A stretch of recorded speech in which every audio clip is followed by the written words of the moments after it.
just in case. There's a lot going on. I hope this computer can handle it.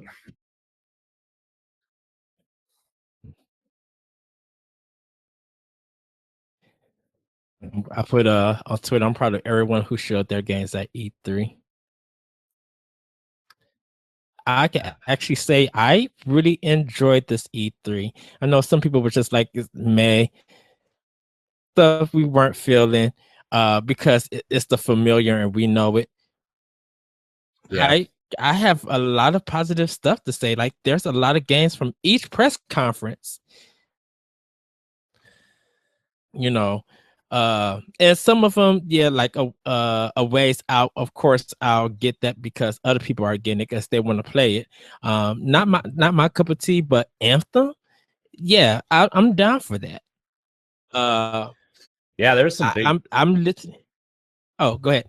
I was gonna say, there's a lot of big games that I'm surprised that I really, really want to get into. Like, I didn't think I knew I was gonna probably get Assassin's Creed eventually, but I think like that setting is super interesting, and the fact that the big rumor is they're getting away from the animus stuff and like all that future crap and just focusing on like the historical part of it is really interesting. Anthem looks super interesting. You know what was really interesting was Microsoft had a ton of indies and Sony had none. Yeah, that is well. Like I mean, in comparison to like what they used to have. Oh yes. Like, you know, because like that first year when Microsoft, that like right when the consoles were announced, Sony came on stage with like indie because of their they announced their self-publishing thing. Right. Yeah, sorry. But you know, Ubisoft had a killer conference opening up with Mario Cross Rabbids thing. Yeah, I want to hate that game so much, but that game looks amazing. It's Mario XCOM. It's Mario XCOM. People were saying that, and I gotta give to Ubisoft that they got the art style down. I was just like, okay, let's see where you guys go with this. Me and Larry was talking about it, and we don't know if it's gonna be arena based or level based. Like if it's like World 1-1, and then you go to different parts, or like XCOM. If it's like XCOM, it's probably going to be mission based, to where like you go through like. So I guess if you're looking at it in terms of a Mario game, it's going to probably be, you know, World 1-1, World 1-2, World 1-3, but like, you know, they'll be set up as missions, and you'll have like a home base type area, because like the way XCOM works is, you know, you're commanding an army on a ship, and you choose what missions you want to go to based on like your level progression and you know the characters that you've leveled up and stuff. Like you just choose a level to help grow, you know. Yes. In terms of this game, I'm sure it's not going to be as complicated as XCOM. I'm 100% guarantee it's not as complicated as XCOM, but it'll probably be kind of Mario 3 overworld style, I'm guessing. Like that's kind of what I'm envisioning in my head, is like you'll get to this area of the Mushroom Kingdom, you know, you'll move through these different levels, and then you'll move on to the next world, and then you move on to the next world, you know. That's just kind of what I'm envisioning in my head. Or it could be some sort of like Paper Mario-esque thing where you're walking through these levels, and then you'll just battle. Okay. Think it's Star Child or no Starlink. The Toys to Life spaceship game. For that, I want to play it on Switch when I get one. Me and Larry was talking about it, and I'm getting a Star Fox vibe from it, and I'm cool with switching out the parts for the airplane. And at one point, there was a red ship, and I was telling Larry this. I was just like, this ship reminds me of Cowboy Bebop. And I was just like, if I could, I'm like, that would be cool if you could mod your own ship, like somehow, of course, buy parts and stuff. But it would be cool to see like people custom make it. I don't know. It would just be so cool because I was just like, I was looking at it and I was just like, yeah, that's gonna cost some money getting different pieces, and hopefully people don't lose them and stuff. But I'm down for that game. I'm like, if it really plays like if they get the control right and it really plays like Star Fox, and of course people gonna be like, well, this is what Star Fox Zero should have been. You know, I'm cool with it. But if it gives me that good Star Fox vibe and it plays that strong, hit on their hand. And I think people probably will buy it more on Switch than they will on Xbox One and PS4. Yeah, the thing I liked about Ubisoft's conference too is they like secretly announced 6 Switch games possibly. Like the big rumor right now, which we're gonna probably find out in about a half hour, maybe during the Treehouse or whatever, because we're gonna kind of record our POW block over the Treehouse stuff too. Like, this isn't gonna be like a typical episode of POW block. We're talking now, and then we're gonna react to the show, and then we're gonna react after the direct during the Treehouse, and we'll talk about the stuff that's happening on the Treehouse too for I don't know, a couple like an hour and a half, 2 hours ish type thing. We're not going to do all the Treehouse because life things like Yes. we have stuff to do, but like we're going to go for a couple hours and talk about this. But the thing I liked about Ubisoft's press conference is they secretly announced 5 to 6 Switch games depending on this Beyond Good and Evil 2 thing, which I actually bought Beyond Good and Evil the day it came out instead of Prince of Persia. I was that person because like everybody's like, it's kind of like Zelda. I'm like, oh, I like Zelda. It's so weird. I when I brought Prince of Persia. Ooh. It's happening. It's happening. It's happening. Let's turn up the sound. Okay, so they're obviously playing ARMS. Probably smart to lead with the stuff that's coming out on Friday. Right. Rocket League. What? Rocket League? Yes. Wait. You're ahead of me. Nice. Rocket League for Switch. That's huge. You're a little bit ahead of me. For it to come to that system. Yeah. You're a little ahead of me, but it's okay. Oh, yeah. It's all right. Just, okay, Pokken Tournament. Oh, FIFA.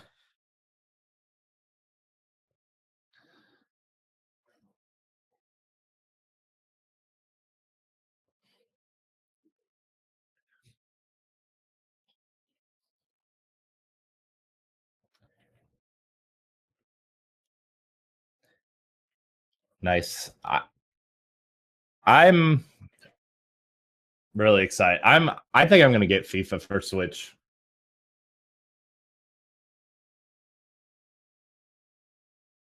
Splatoon 2, yes, I can't wait. Yes. Yesterday I paid off ARMS and Splatoon 2. So I'm pretty excited.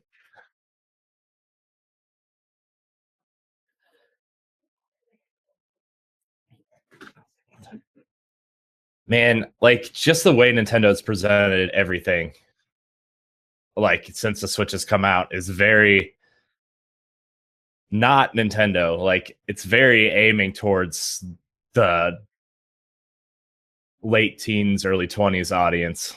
Like, right. They are just leaning into that hard.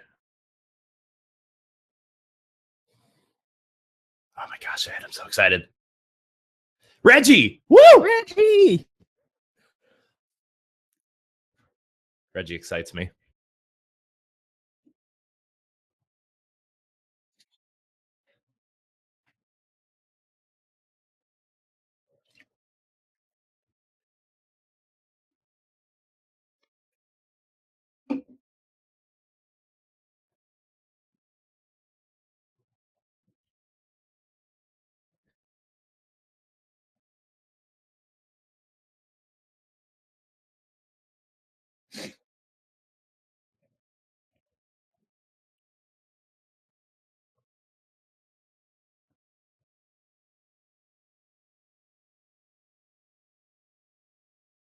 Yeah.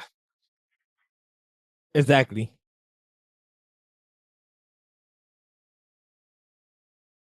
Oh, that was cool. Nice. Huh? Shh. Xenoblade? Yes! Please be Xenoblade. Yes! I want this soundtrack so bad. I'm really excited for this. I don't know about you. Oh, I want it. I want it all.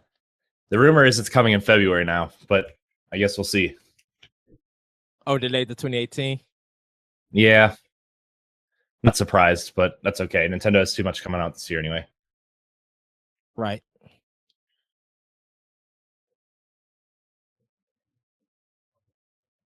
Oh, this game looks so This gives me such Final Fantasy IX vibes. It's crazy.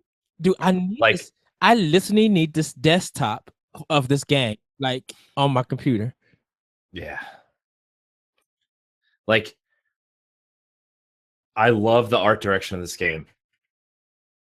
Yes. It has a Tales kind of style to it, like a Namco Bandai. Yeah, kind of. I don't know. Every time I see the airships and the cities in the sky, I think of Final Fantasy IX. Like every time, and I don't know why. It just gives me that vibe. Wow, I did not even think about that.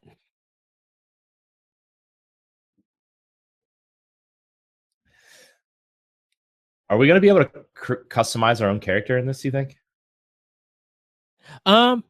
Probably.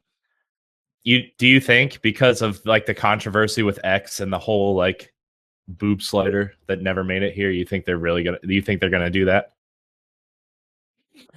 They could. I think if my little lift listened and when incorporated, I think they could do that.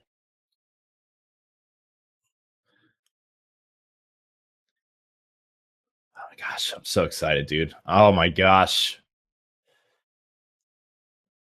Xenoblade looks so good. Oh. Dude, Xenoblade Chronicles X needs to come to Switch. Yeah.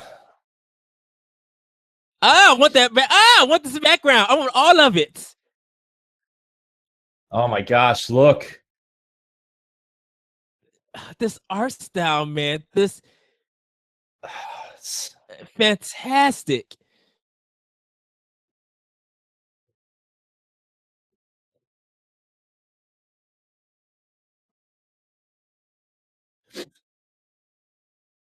Oh, it's so good.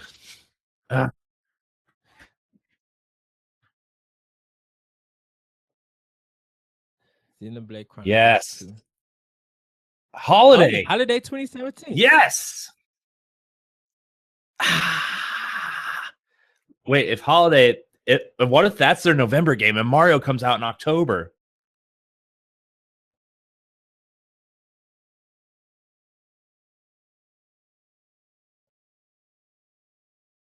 Gosh, a Kirby game already?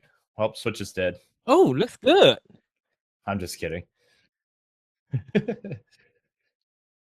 That's the joke they always make on NBC every time a Kirby game comes.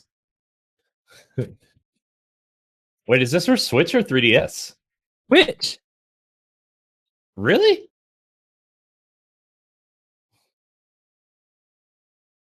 Okay. Okay. Edward, I'm not taking any notes. I should probably be taking notes. I got notes. I'm taking them. Okay. That's why you're my trusty co-host.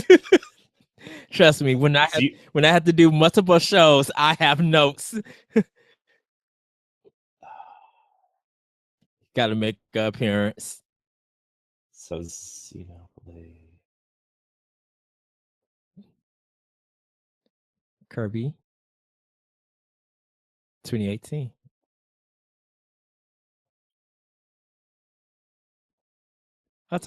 Takahashi.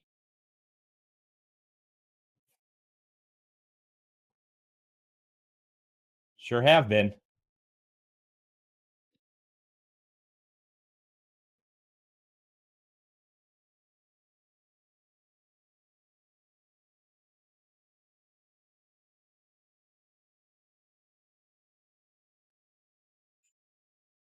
Just get some more out. We need more so I could get one. No, stop it. We know what the console is. Come on. More games that I'm going to spend money on and not play. Woo!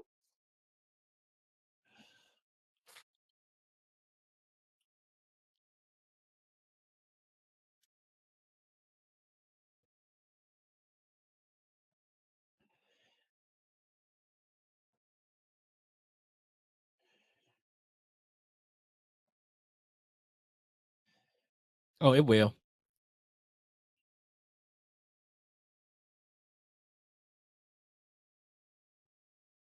Pokemon? Hold on. Are they announcing Pokemon right now? It should hard.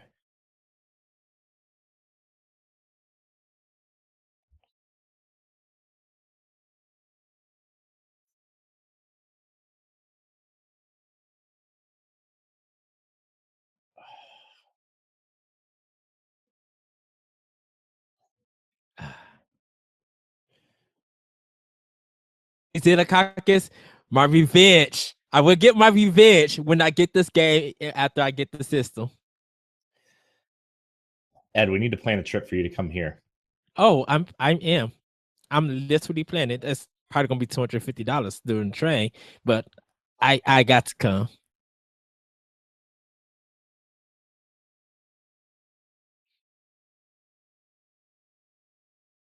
Wait, What? did you just say Pokemon? Did you just say Pokemon? Yes. Pokemon next year? Coming in the year. There will Better be a Pokemon game. he said core Pokemon. You were getting a mainline Pokemon game.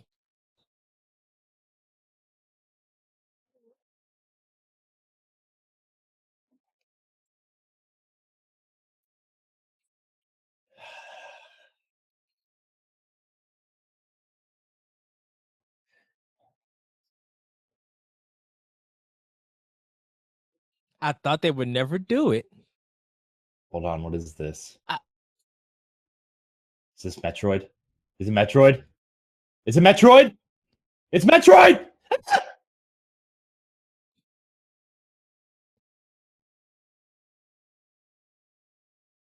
What?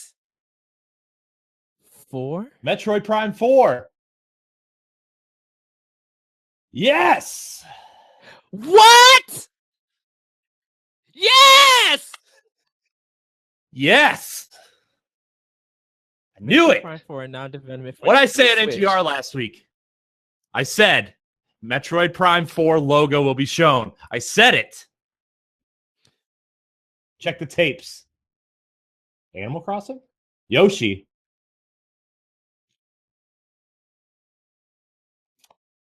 Dude, Nintendo just won E3.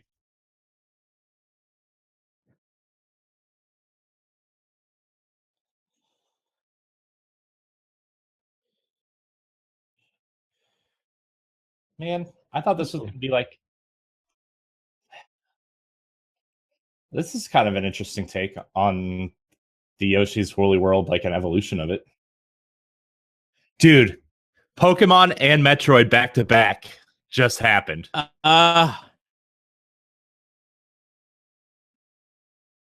It just happened. I know Larry Giver had just came in his pants.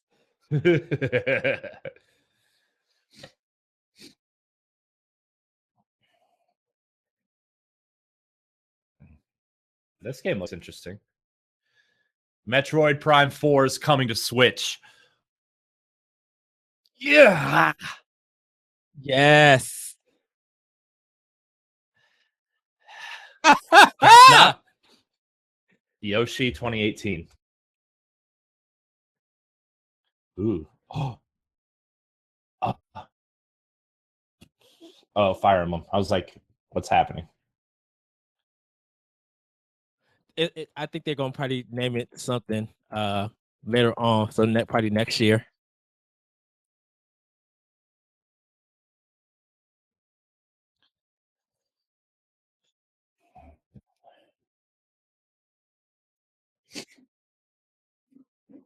Man, I hope they do what I hope they would do.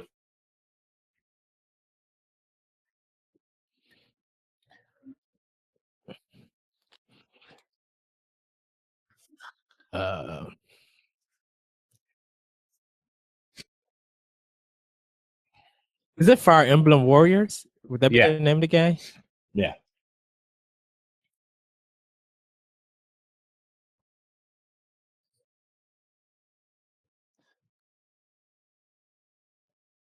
Dude, did you see that Metroid? The 4 reveal was the Samus logo that morphed into a 4. Yeah. Oh,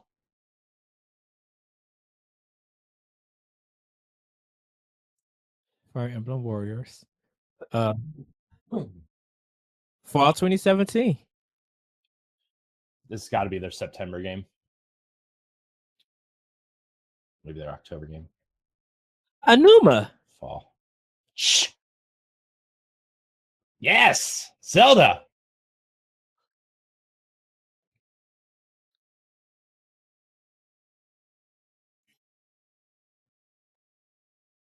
Okay.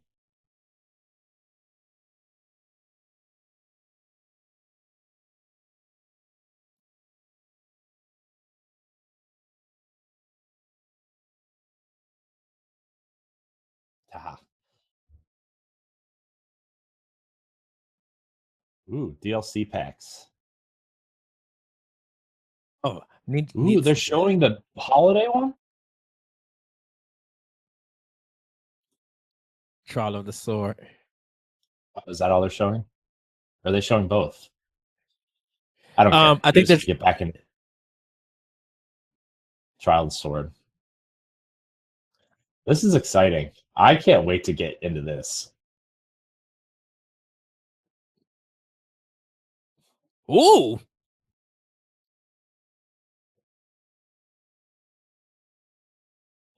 Okay, Oh, can I jeez. have the soundtrack? Can I have the soundtrack? Oh my gosh, dude. Nintendo has won E3 by far already. Pretty much, yeah. Dude, they showed Xenoblade's coming in the holiday, Pokemon and Metroid next year.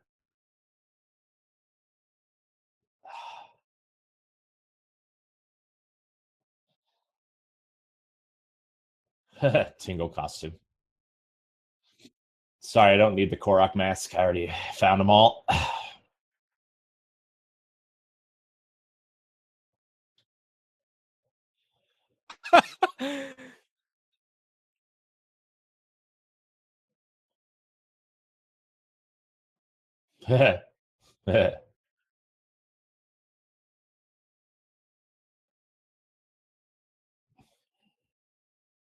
I wish they would add New Game Plus to Zelda.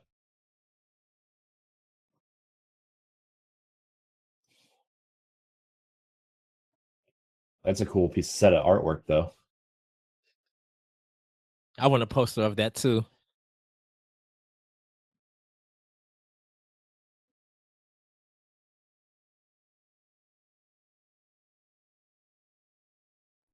Man, this every time he plays the accordion, it reminds me of the Mexican restaurant my parents and I used to go to all the time. That's so cool. I'm just gonna put BOTW DLC showcase. Ah, that sounds so good.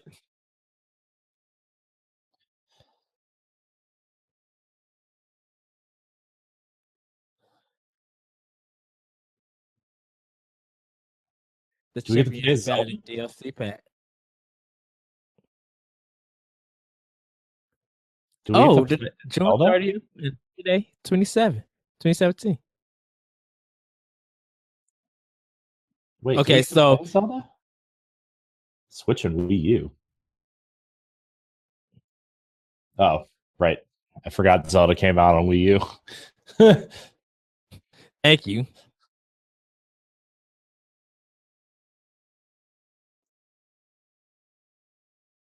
I'll take Amiibo. Ooh. Did you just say the Doritos champion?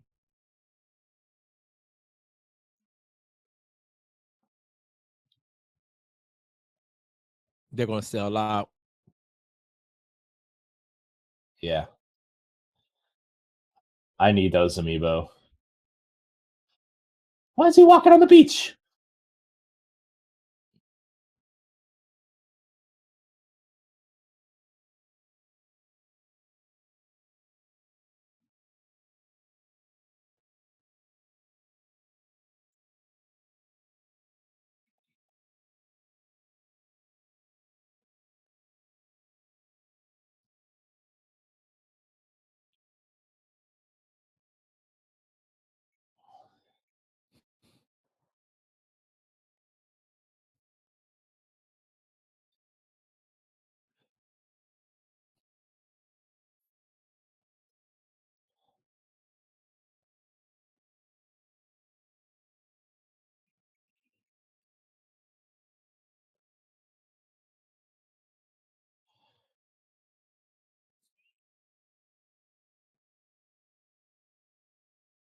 That's gonna be good.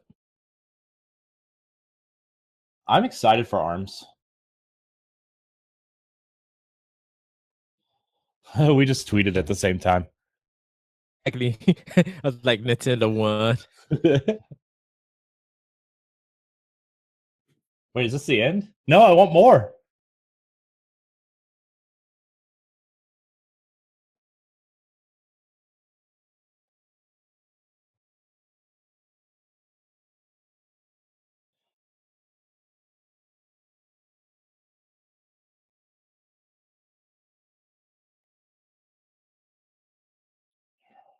Reggie. He's the best. Yes!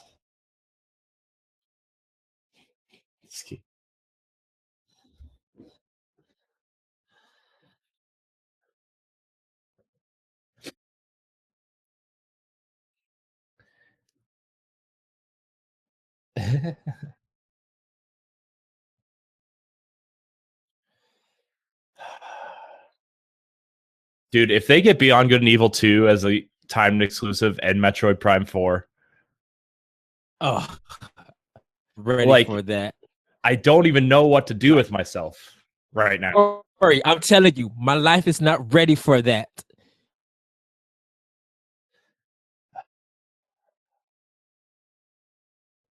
I literally don't know what to do with my hands.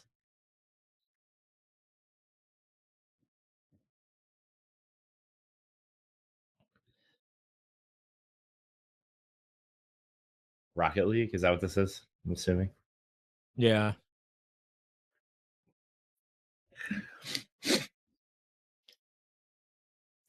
I'll play it if it's on Switch. I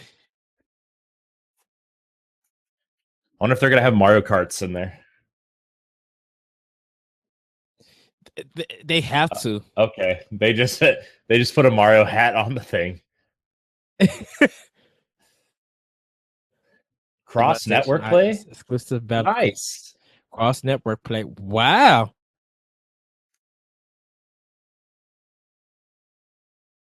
So you'll be able to play with Xbox and PC.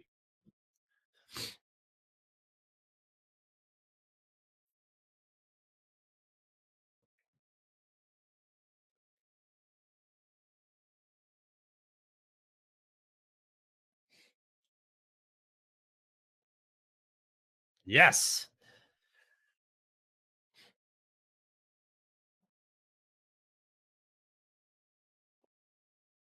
Whoa, are they porting Xenoblade? This looks like Xenoblade. No, it doesn't. I lied.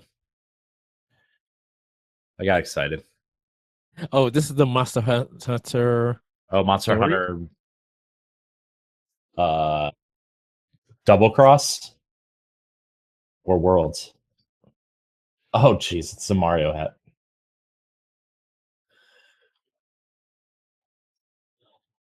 What is happening? What is that? I love the soundtrack. What is happening? This is awesome. Yes, I love all of this. Dude, everything we saw today, I forgot they were showing Mario Odyssey. I love that Bowser amiibo so bad. I love him dressed up in that white outfit. Oh, look at the 2D stuff.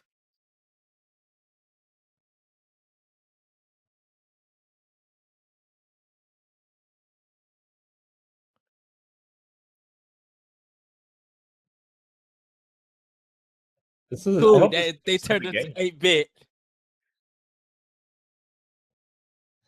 Dude, he's turning it into all these enemies. This is awesome.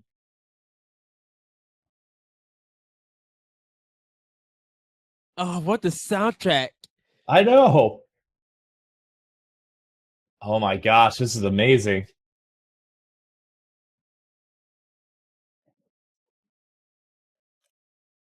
And it looks beautiful. Yeah. Did you see all the suits? Yes. Dude, look at all the power suits.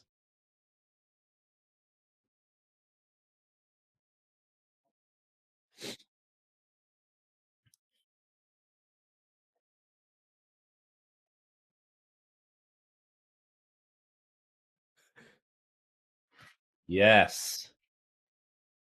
October. It is their October game.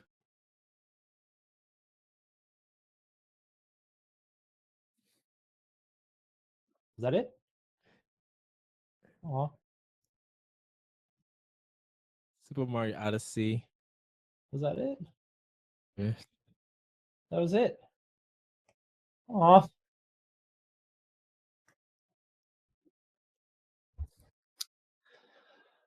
Well, My life is literally happy. yeah, In just 25 minutes, Nintendo just killed E3. Yeah, they did. I'm moving our video over to Nintendo's 5 event. So we were watching the what was it called? IGN's live stream. And now I'm moving it over to Nintendo's Treehouse. So if you're watching, I'm sorry you're seeing my sweet Destiny 2 backdrop. But there. Okay. All right. So okay, they're talking a little bit about Mario Odyssey, but let's talk about what we saw real quick, Ed. Yeah. Okay. Holy crap. I don't even know what to do right now. They just killed it. Oh my gosh. Nintendo they literally just killed it. Now, and people might say, well, what about Sony and Microsoft? They had a great game. Yes, they had a great game. They had some great lineups. Nintendo delivered. You're getting Metroid Prime 4. They just said that it's in development. I'll take it. I'll literally take it. Now, we don't know if it's Retro Studios just yet, but I'll take it. I will literally take it, because where do they go from here? Where do they go from here? Kirby looks good. Yoshi looks really good. Xenoblade coming holiday 2017. I think it's gonna release after Mario. People wanted finally a Pokemon core game. You're going to get it in the year. And so I'm now thinking because, and I personally said this, I was just like, Nintendo would never bring it, but I guess the more money, I think what's going to happen is, to help Nintendo, the Pokemon company, make more money, bounce off each system every year if they can. So we're getting Ultra Sun and Moon, and then next year we'll probably get Pokemon Switch, wherever that game is going to be. So we'll probably see that at next year's E3 with a direct. Fire Emblem, Warriors, I think that's going to sell very well if it has a lot of the characters people want. Breath of the Wild DLC, kind of impressive, very impressive. Soundtrack, of course, is beautiful. Rocket League, yeah, they're about to make some more money. Definitely with this crossplay, we shall see how that works. I think it probably would come in later. I don't think they're going to release it at the time when the game comes out because of Nintendo's online just yet. But we shall see. And customization, of course. Mario Odyssey, goodness, I want the soundtrack. I want Bowser in that white suit. I want the game now. Like Mario Odyssey right now is my game of E3. Yeah, it was. Oh my gosh, I don't even know what to do right now. So we're gonna be joined by El Capitan himself, Rey Osorio, in a few moments. He wants to talk Nintendo. Man, that's crazy. People asking us to join to talk about Nintendo. That's backwards from the last 10 years. But it's I mean, I think the announcement of Metroid Prime 4 was huge. And that's what Retro's working on, right? I'm assuming it's Retro working on that.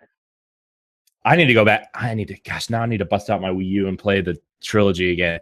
But I think working on 2 games, and they probably got, if they're working still on their new IP, I wonder if Nintendo told them to hold off of it and help develop Metroid, because I don't know who's going to be helping them develop this game.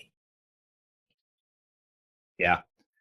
You know, the way they revealed the Metroid Prime 4 logo was like, I had a feeling, because like it was space, and I was like, this is going to be Metroid. This is it. And then the clouds kind of formed the Samus S logo.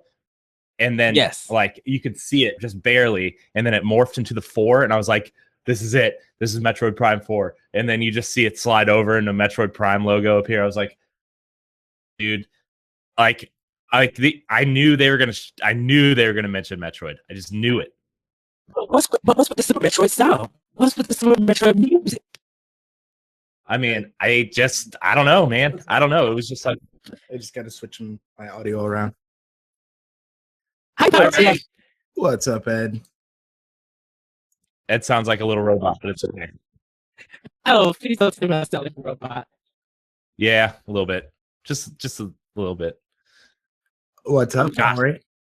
Oh my gosh, Ray! I'm so glad you're here. Me and Ed get to have someone else to talk about. Oh wait, we're trying to watch this direct, and I have my Facebook page open. It's all right. Ray, what's up? What is your opinion on the Nintendo Direct? I'm really, really hype about it. It really makes me want a Switch, because everybody was like, "Oh, is that Metroid?" And then it was like, because the 4 came up, it's like Metroid Prime 4, and it was just like everybody's like, "Well, no trailer." I was like, "Dude, the announcement was good enough," because we heard not one peep about Metroid at all during Wii U. I called it 2 weeks ago on NGR Radio. I said they're going to show Metroid.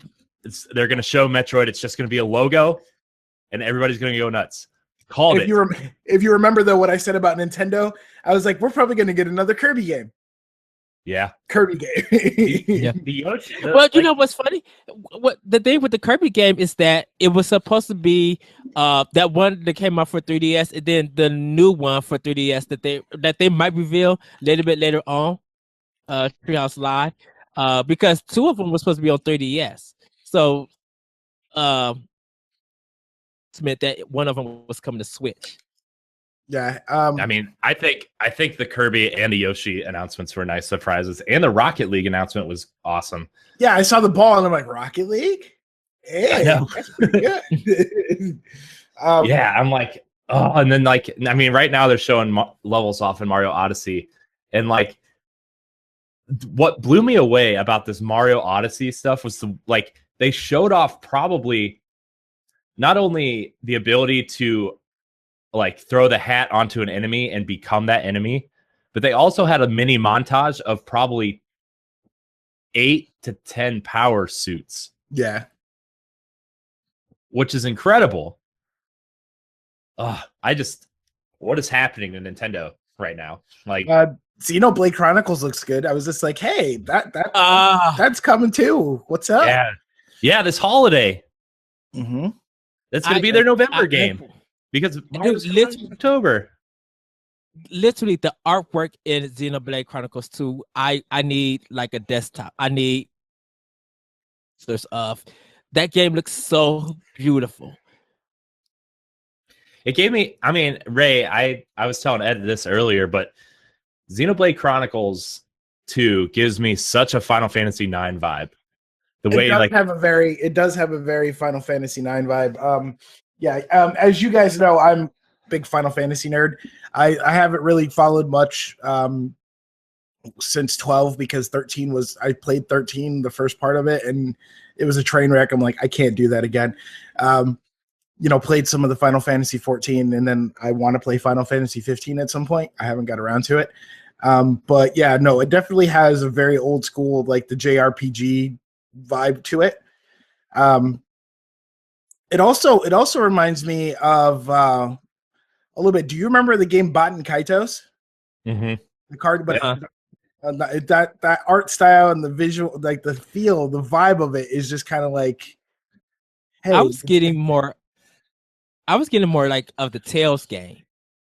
I mean, it does have what Tales. The characters look like Tales, but the environments and the airships and the cities in the sky.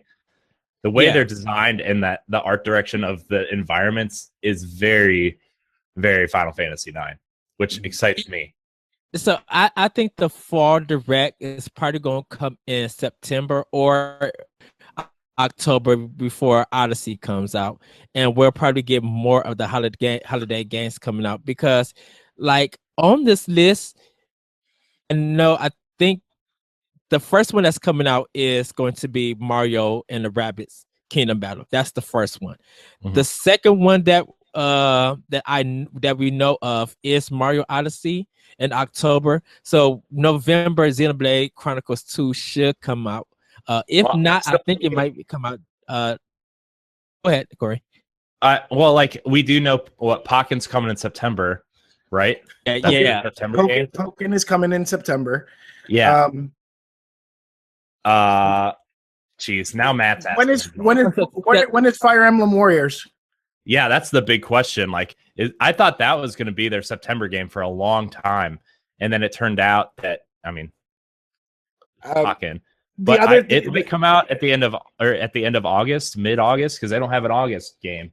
Yeah, the other thing that I'm actually kind of happy that I said Nintendo needed to do, Corey, and we talked about it. I said Nintendo's going to have to transition Pokemon, their main Pokemon franchise, to Switch.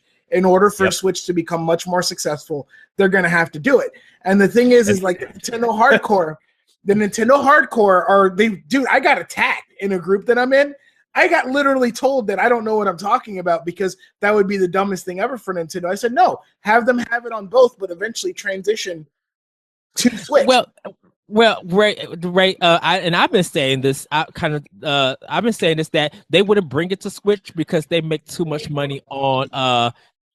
They can put it on that's double dip as long as they want to support 7-year-old tap. I think Ultra Sun and Moon is like. Yes, I know. Gosh, hey Matt. But you know what? Hey Matt. I'm on my lunch. I'm only going to be here for a little bit. I felt that they wouldn't put it on Switch because they make too much money on 3DS. And because Switch is not available out right now for a lot of people to get, it wouldn't be wise enough to put a Pokemon game 2018 though, bro. 2018. And like I am surprised that they went ahead and did Ultra Sun and Moon.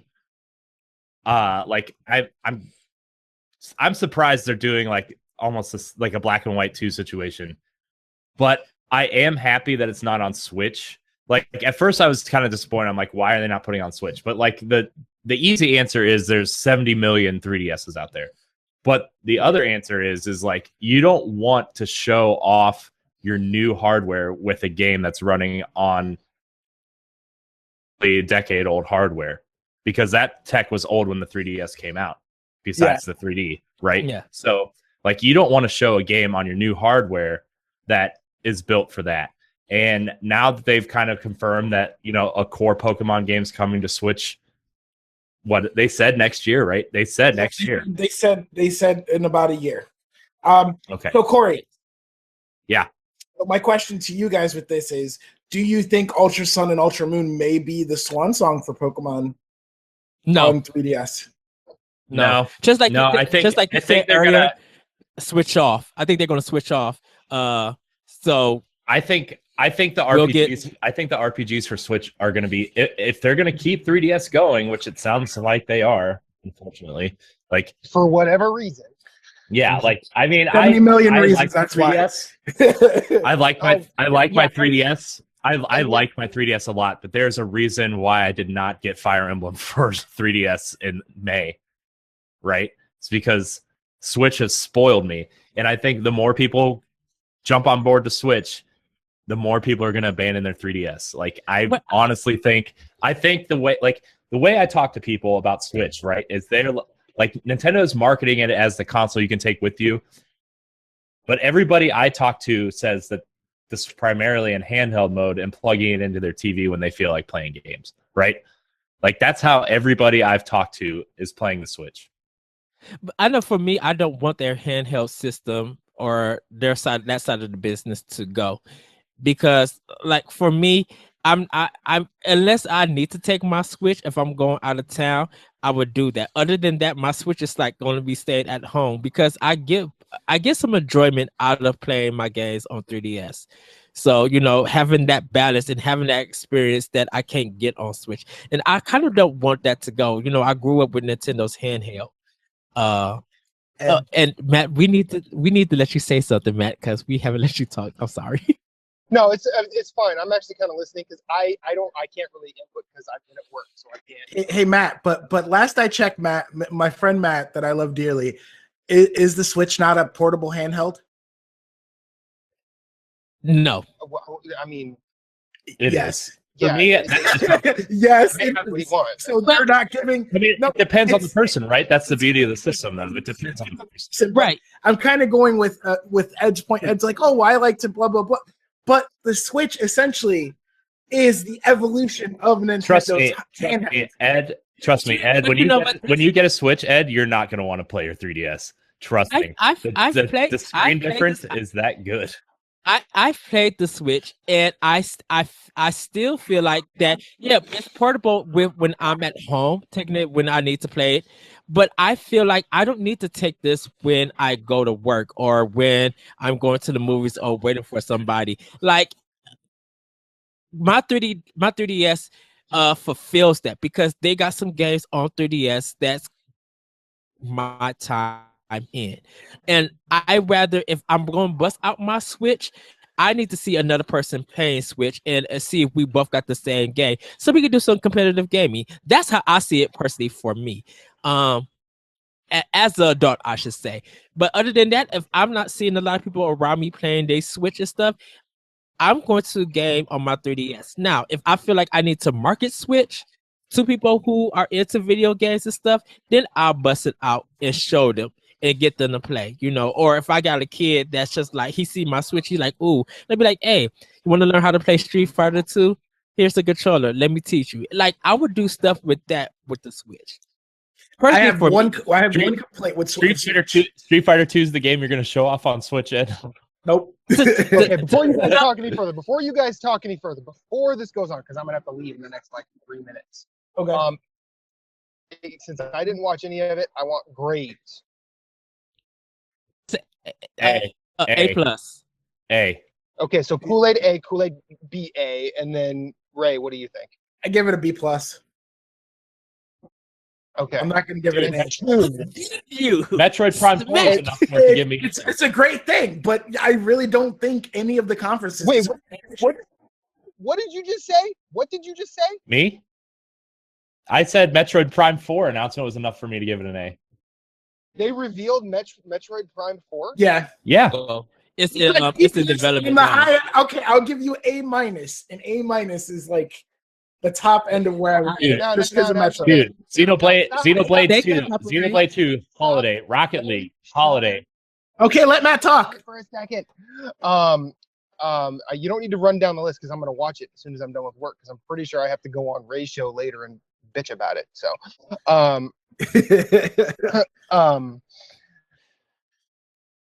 and just because I have to ask because I'm still high on it from Ubisoft. That Mario XCOM, yo. Yeah, right. Yeah. I want to hate that game so bad. I want to hate it, but it looks so good. I sat there and I'm like, no, this is funny. Why I can't laugh at this. I can't laugh. So, and then they did that. I'm like, oh. Matt, they said all the special editions pre-orders are all sold out for that game. Because the Nintendo fans drink the Kool-Aid. But this is the thing. People didn't want this game. People was upset about this game if it was going to be happening. Then people seen it and they were just like, I'd rather play that. They were upset at the idea, not the actual game, because the Rabbids haven't been popular since the original Wii launched. Just saying. Yeah, they have. I mean, no, like the Rabbids have been in that. Nobody cares. Okay, them for however long. I would have. But when when people are talking about Mario and Rabbids, I'm like, what the fuck are they doing? Why those two things? You've got Mario and then the proto minions. what the hell? They were the minions. They were the minions before the minions. Then you see that little rabbit start banging his head on the coin block. I'm like, all right, this is kind of making me smile. And then you saw the gameplay, like the movement, and I'm like, oh my god, that's Mario and dumb rabbits. And it's working. And the dumb rabbits are dressed like Mario characters. Though that Princess Peach rabbit is the stuff of nightmare.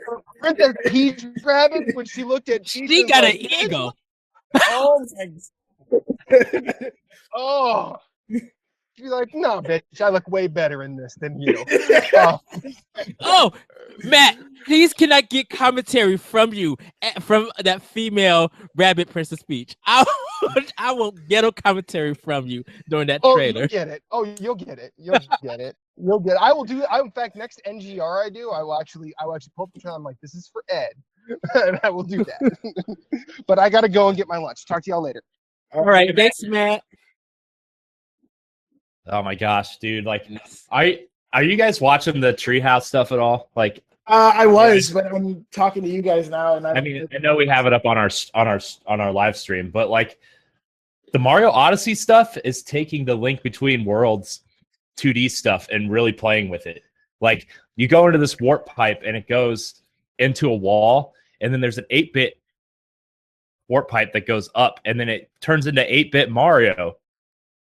Maury, the other thing I want to say is I was right. I told you so. Skyrim is just regular Skyrim. It's not the enhanced edition. Remember I said that? And you were like, no, it's gonna be the special edition because they released it for the other two. They have to release it for Switch. Didn't happen that way. Bro. Yeah, but I also think that this version of Skyrim is gonna eventually make it to like I think it's probably a little bit better than the original versions, like graphically, but it's not the special editions. I think it's going to be the eventual mobile version of this game. Like, I really think that this game is coming to like iPad and iPhone and stuff. I wouldn't doubt it. It would be smart on their part if they did it. Yeah. So, I just, this direct was, it's probably their best direct in a long time. Like, I mean, I really feel this was a breath of fresh air considering this E3 was rather stagnant and stale overall. Because Microsoft did nothing for me. There was a couple games in there like, hey, that's pretty cool, but I think Anthem looks good. Anthem looks good, but that's multi-platform. It's going to be multi-platform. I know, but it's it just so happens they have that partnership with EA, so they got to go on the Microsoft stage. That's all. Yeah, and with One X and stuff, they trying to show it off of there. I'm still worried if that's in game, like actual in game, the way that it looks. I kind of do want to go to a Microsoft store, and hopefully they do like a demo of Xbox One X in that game, like later on down the line. Next year it's supposed to be released, or is that just something in the future? What? Anthem. Anthem's probably not. Anthem is probably like a 2019 game, bro. Seriously. Yeah, like they said they delayed it till next year, like late next year, but it's probably going to be like early 19. Like early 19. I don't see that game coming out next year. Like, what? And Ray, I think Microsoft and Sony, to me personally, they kind of tied in a way. I mean, they weren't boring, but they did have some interesting games. Don't get me wrong, but I really, the Microsoft conference, even though I was like, all right, Microsoft, show me a reason why I need to buy an Xbox One X now before it was Scorpio. They really didn't give me a reason because the games that matter, that are notable, I could play them on PC. And I've been saying this for months, with you and Matt. And so it's like they're not giving me any reason to want their system.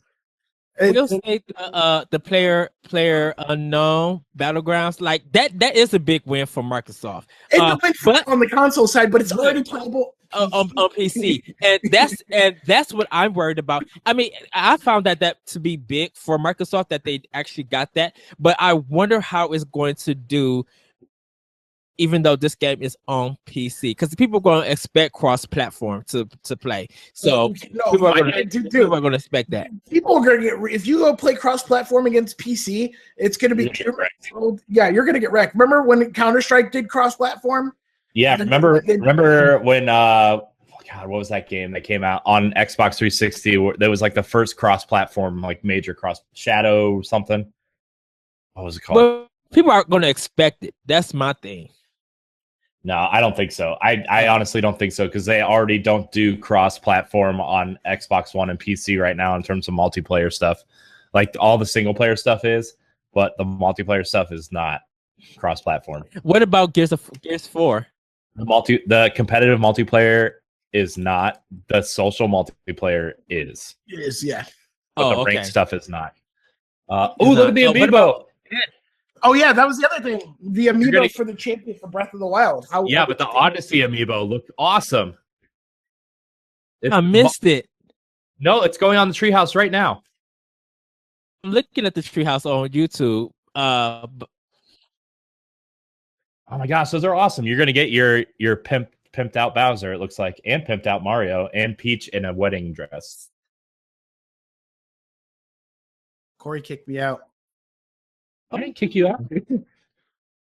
Oh no!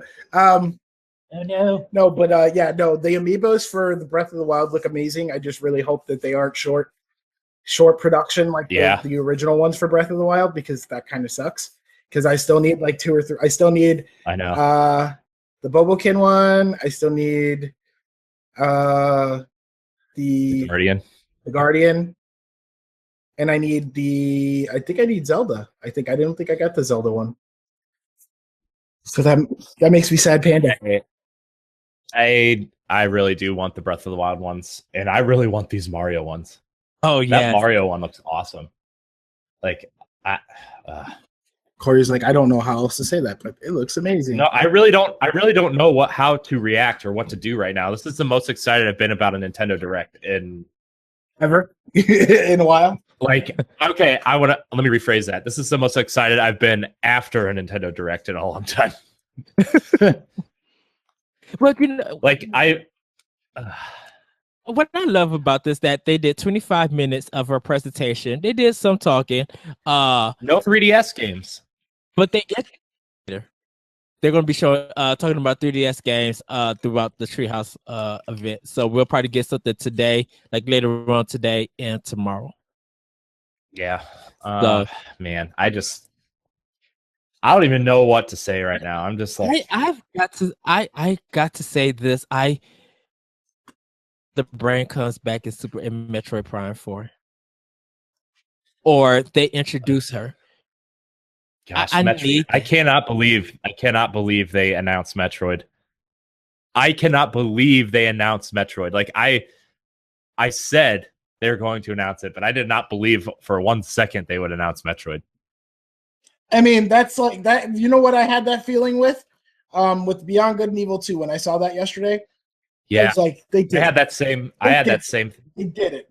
Like, it's like you've wanted it for so long, and every year comes and goes, and then you never get it, and then you're just like, well, whatever, maybe next year.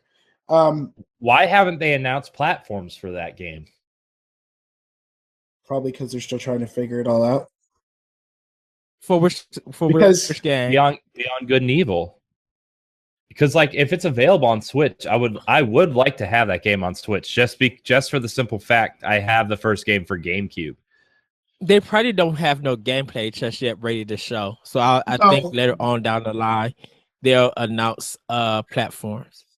I don't think it's that. I think it's just they're trying to work out deals, because there is that whole thing that kind of that, you know, the rumors and everything with the insiders are saying that it's going to be a Switch timed exclusive first. I think they may be trying to figure out a way to, but I mean, that game doesn't look like it's going to be running on just Switch natively. So I think it's probably going to be multi-platform release with probably a special Switch version. I wonder if they'll cut. I wonder if they'll cut the multiplayer stuff out of the Switch version, which is fine, because I think Beyond Good and Evil should be a single. Yeah, I'm with you. Single player experience anyway. But, like, I think if they did anything, they would scale the graphics down and then cut the multiplayer stuff. And what's okay? So Yoshi with is 2D, 3D play style. I'm surprised. I'm surprised they didn't do the Yarn Yoshi again. Like I was gonna say, is it just like Yoshi? Because I was like, it looks a little bit like the Yarn Yoshi. Like, yeah, it has that aesthetic, like except that. for Yoshi, it's just a basic Yoshi. Like there's no. That might be like a code name, like because that and Kirby is pretty much a code name for right now. So they'll probably have an actual like game name and stuff. So Whoa. Holy crap. This I'm sorry, that wasn't anything video game related. There was a double homicide like in like a mile away from my parents' house. wow. Oh. And here we are talking about Nintendo just like happily. Oh, I'm sorry. That's just like I know exactly where that house is too. Holy crap. Oh wow. Well, Corey, on the side note, not Nintendo or video game related, my condolences to your Cleveland Cavaliers on their loss in the finals. Yeah, I know. I mean, yeah, last night's game was really stressful. I'm not gonna lie to you. I was stressed out the whole time. I look, I don't like the Warriors because of their rivalry with the Cavs, but you can't deny that the Warriors team is a great team. There's players on that team that I hate, but like everybody's going to lash out at Kevin Durant saying he signed with a team to win a championship, which is exactly what LeBron did in Miami. In Miami. Look, KD is one of my favorite players. And like I'm glad he got to win a championship, but now that he's won, I feel Golden State Cleveland 4 next year.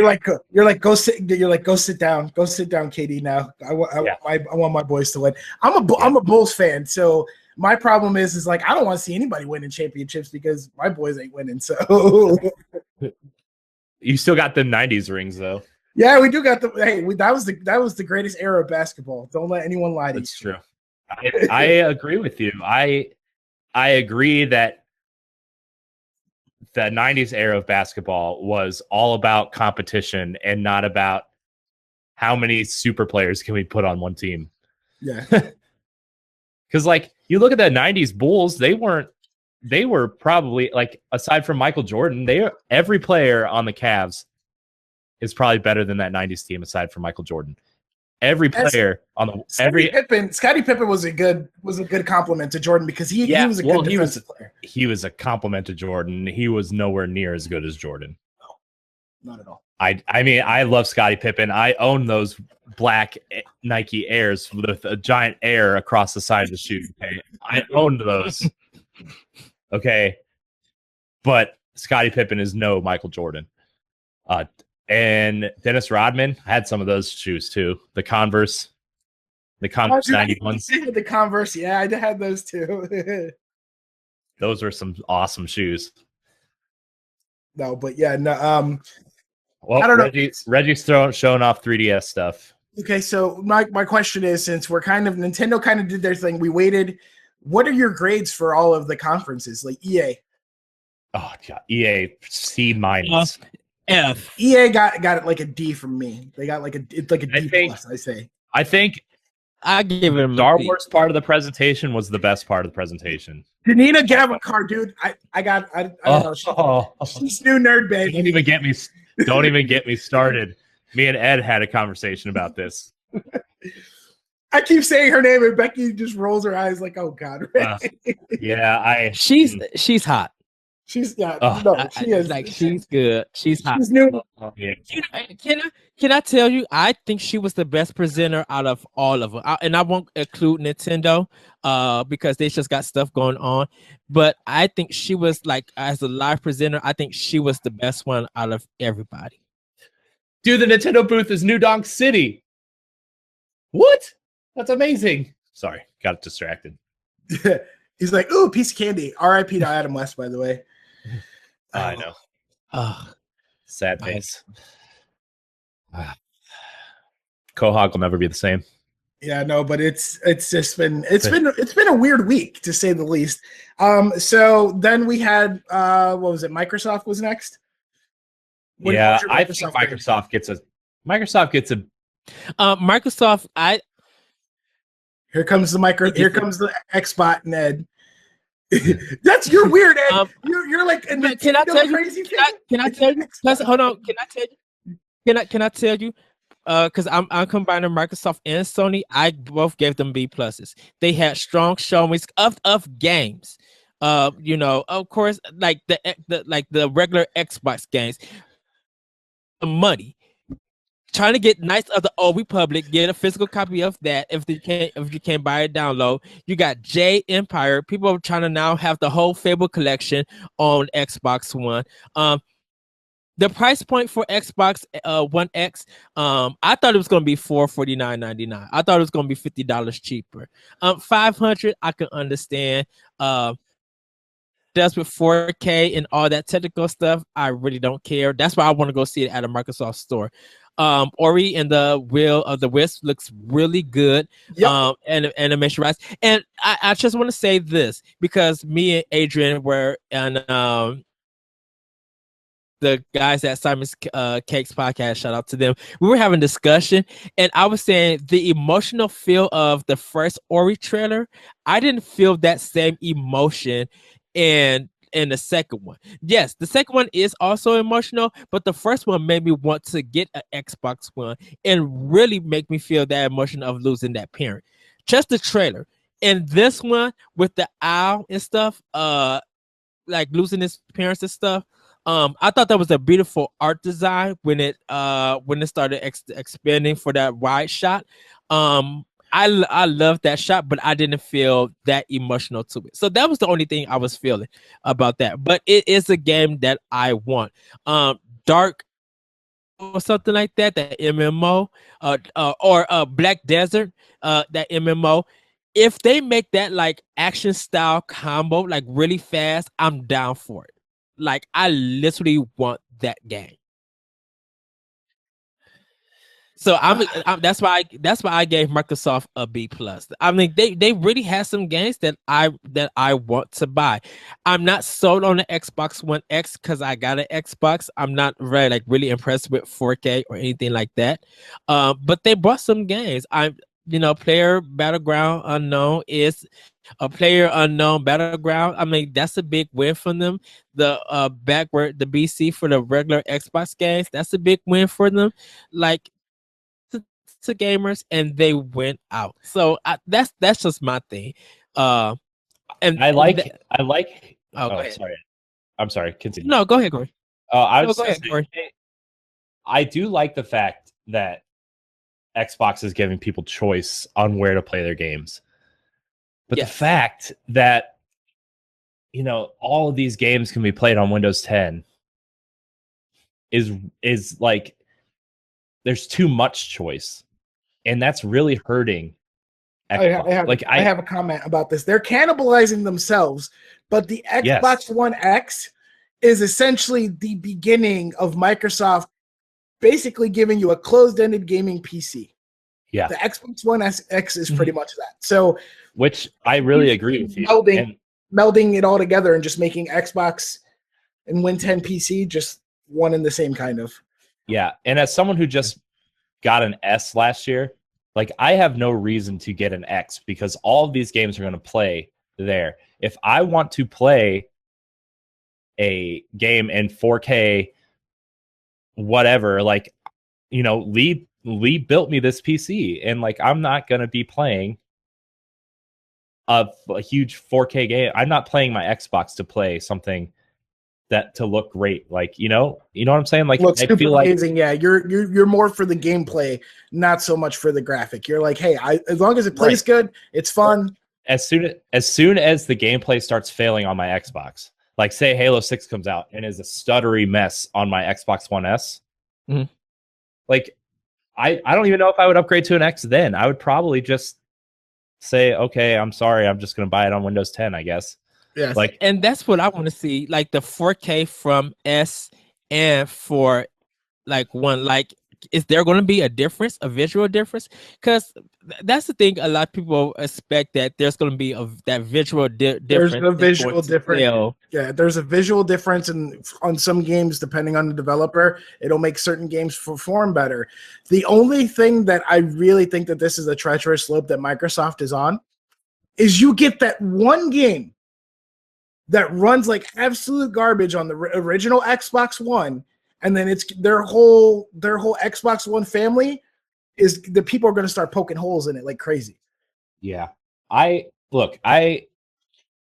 as much as I say I'm not going to upgrade to an X, I'm sure if Xbox One and PS4 are still a thing in 2 years and they show no reason of slowing down, and these are really just the next evolution of consoles where they break the generation gap, like,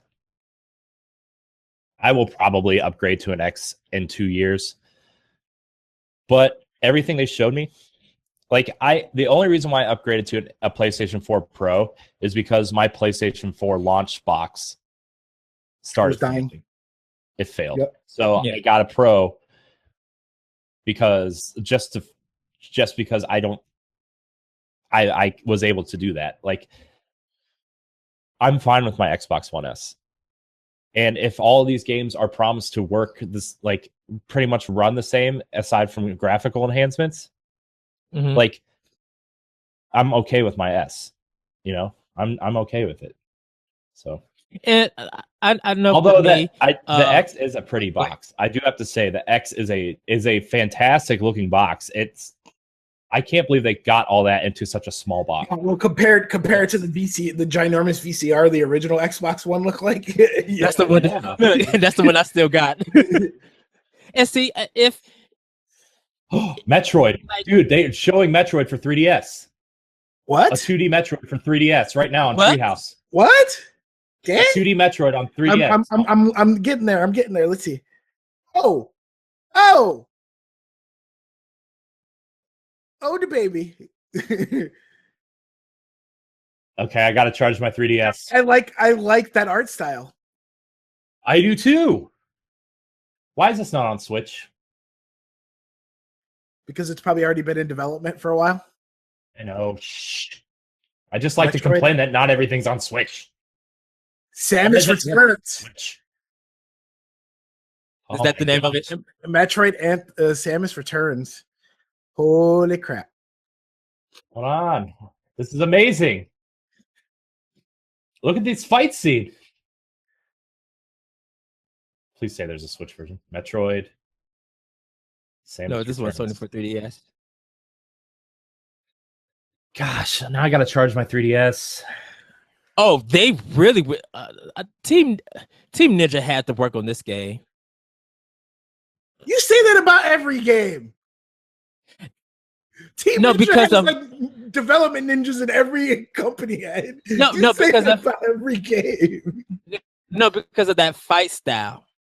Because of Metroid Other M. So I wonder if they incorporated that. Wow. Yes. I cannot believe it. Yeah. 2 Metroid games. My hair might grow back after all. Corey's like, Christmas came early. Corey's definitely like, Christmas came early. Oh my gosh. I can't believe they have a 2D Metroid coming out.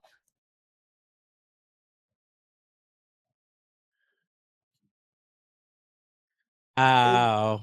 It's so pretty. I just like giving Ed crap. I love you, Ed. You know that. I just like giving you crap because it's no. for it. But can I say this? The last thing about Xbox for me is that I do buy a lot of games on my Xbox One over my PS4 because sometimes that game would have a sale that's not on PS4. And I just controller wise, I've kind of I've adapted to the Xbox One controller over the PS4 controller. I hate the PS4. The Xbox controller gives me such bad hand cramps because of my carpal tunnel. Like, dude, trust me. Like like the only controller that I had a really good time with was the Elite controller when I had it before I had to sell it. Yeah, that's the only controller that didn't, because I could change the sticks. Yeah. But yeah, so the only thing I really have to say about Microsoft is the blatant overuse of 4K was off-putting, because they're like, hey, 4K, 4K, 4K, 4K, 4K, 4K, 4K. 60 frames per second. Yeah, it's 60 frames. Like, and Corey, did I not call it? I said, hey, they're going to announce the Xbox One X or the Xbox Scorpio, and they're going to be like, the first game they're going to show off, what did I say it was going to be? Forza. It's always Forza. I'm like, okay. Okay, I have a comment on Forza real quick. What did I tell you, Ed, when we were watching? I was like, I was really afraid Microsoft really had nothing to show. I'm like, they're showing off a car on stage, which is so early 2000s. Yeah. E3. I'm like, Microsoft has nothing to show. They're showing off a car. Like, the whole room probably would have had to put all their money together in order to afford that damn car. The other thing was the use of exclusive. Microsoft already was in hot water for Rise of the Tomb Raider, what they did there, and then they totally just ran with it and did it again. Because, like I said, while some games were actually exclusive to just the Xbox platform, most of them are either already out on PC or are coming to PC with Win 10. So it's like, well, what are your real exclusives? Like, they were hiding, trying to be like, ooh, smoke signal. Like, you don't see me, kind of thing. Like, you can't see through my guys, kind of. And I feel like it's not good to mislead your supporting public and the consumer. So, but it feels like all those other games that's also going to be on like PS4 and maybe PC. I'm assuming all of those are going to be out next year. Because of this, some are console exclusive, but they're already out on PC, like on Steam or on other platforms already. That's my thing. I think that's why they said launch exclusive. Yeah, because Nintendo did that with some of their indie games when they did the indie showcase. Nintendo wasn't trying to hide and say it's an exclusive. They weren't trying to just be like, oh, exclusive. Yeah, Nintendo did say this is coming to Nintendo platforms first. Yeah, that's the thing is Nintendo explained it. Yeah, where Microsoft is just like everything was freaking exclusive, and even though it really wasn't exclusive, they used exclusive like in every trailer they showed. Exclusive. It didn't be like, okay, which exclusive? Because they was like, console exclusive. Then there was console launch exclusive, and then it's like Xbox and Win 10 exclusive. But yeah, so then we had Bethesda. I think Bethesda had a great show. It was short to the point, and it was a short, sweet show. They did what they had to do. They showed what they did, and the good thing about all of Bethesda stuff is everything they showed in their showcase this year is coming this year. Mm-hmm. It's not 2018. It's not 2019. It's not a logo splash. I love Metroid, but it's not a logo splash. It's not, it's in development. No, all of their stuff is coming this year. Which I think Bethesda, in essence, is Bethesda's the one that goes against the grain. Whereas Sony and Microsoft are kind of like, hey, this game's coming. We're not going to tell you when, but it's coming. I like Nintendo because Nintendo, for the most part, they'll tell you, oh, it's coming within a year, or it's coming 2018, or coming 2017, or, stuff like that. Like, with the exception of Metroid, they didn't tell us when. They're just like, hey, it's in development. But and then Devolver Digital, did you see that? Ed? That was a train wreck.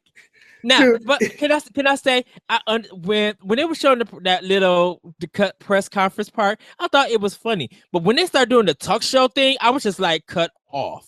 I'm like, I'm so annoyed by this. That is an automatic F. I'm sorry, that was an automatic. You know what? I give the PC gaming show a B-, and I didn't even watch that. He's just like the arbitrary B- just because when you do worse than EA, that's a problem. Because EA's heart hasn't been in it the last few years. They just haven't really been in it. you guys had an opportunity to show some games, and you ruined it. Not Ruiner, I think that was the name of it. That one looked cool. Like some of the games that they do the actual the funny part Sam of the one, press conference. Serious Sam one looked kind of good too. Like that stuff looked really good. But when they got to that talk show part, I was like, no. Like no more. Yeah, but and then we started with PC gaming yesterday. PC gaming, from what I heard, I didn't get a chance to watch it either because I have life responsibilities. I had a sick kid, and one kid didn't have school, so I was like running after them all day. Then I had to go get my other one from school, so I didn't get a chance to really delve deep into the PC gaming show and watch it. But from what I saw, the bullet points and the highlights of it, it was a good show. The only thing is that they still haven't learned how to talk hardware without being over boring, because it's like once they start talking hardware and pushing, this year was supported by Intel. So once Intel got on the stage and they're like, oh, we have this, and this, it's kind of like, yep, it's time to check out now.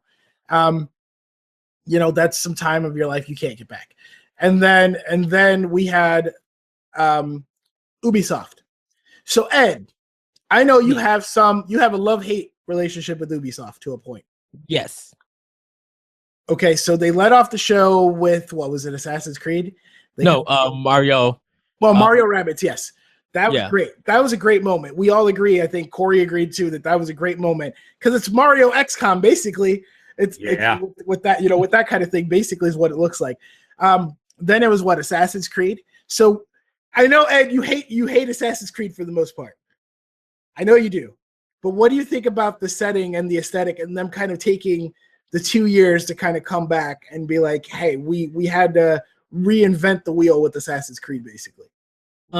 This is a non-Tom Clancy game.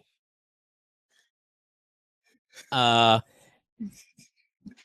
Hawk is the new drone. The way that I guess they're going for open world design.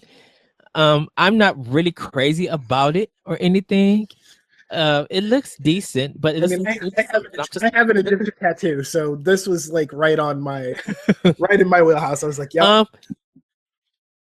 It to me personally, it didn't do nothing for me. I guess people who are into that, yay for you. I mean, it was a strong showing. Don't get me wrong. And I know people are happy to see that it's coming back and they learn from their ways, but I personally feel like this is not going to be the final game when it's actually when it goes on sale. But I guess if you guys are up for that, if you like open world non-Tom Clancy games, then yay. Other for me, it could sit by the garbage can that it came from. Oh God, sorry. You're killing me. Well, me, I love you, Ed, but you're killing me. Let me rephrase that. It can sit at the GameStop shelf that it came from. Not used, but a brand new copy. So sorry to interrupt the Ubisoft talk, but Metroid for 3DS is being worked on by Mercury Steam, which is the last game they did for 3DS was that Castlevania. Yeah, which was a good game. Which I'm surprised that they're still in business because of the terrible Castlevania that they brought to PS3 and 360. Didn't a lot of people like that first game? No, not the second one. Remember they released that second one after they released the 3DS one? Yeah, I knew people didn't like the second one, but I thought a lot of people liked that first game and the 3DS one. No, they liked the 3DS one. They didn't like the new one. Oh my gosh, this is so amazing. Why is this not on Switch? I'm assuming this is the remake of 2. I don't think so.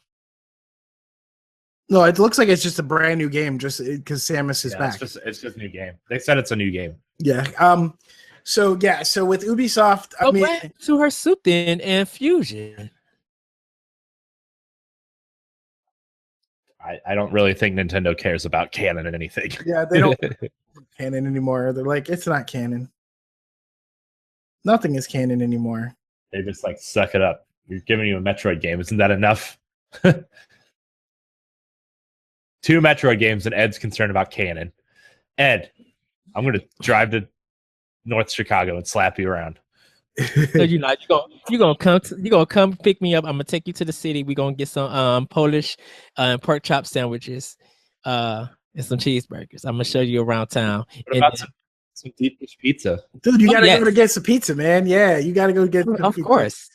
Of course. I'm sorry, Ray, that you can't come along. I may be coming along a lot sooner than you think, baby.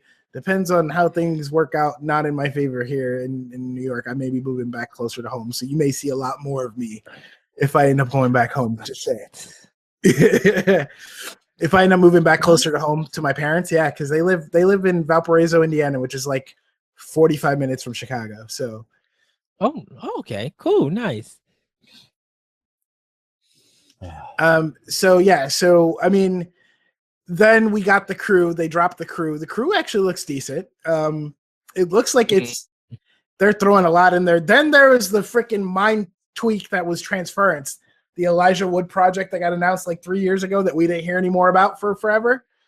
Then Skull and Bones. It's like they took all the good parts. Corey, this is for you because they took all the parts from Assassin's Creed with the pirate ships and all that. And they basically just made another game. They made a different game out of it. Yeah, but it's all multiplayer. I wanted a single player pirate game. It's all multiplayer. They pretty much just gave the FU to Microsoft with Sea of Thieves. Like if you look at Sea of Thieves, and then you get. I think Sea of Thieves and Skull and Bones are going for completely different audiences. And I think Skull and Bones. I think Skull and Bones is the more serious.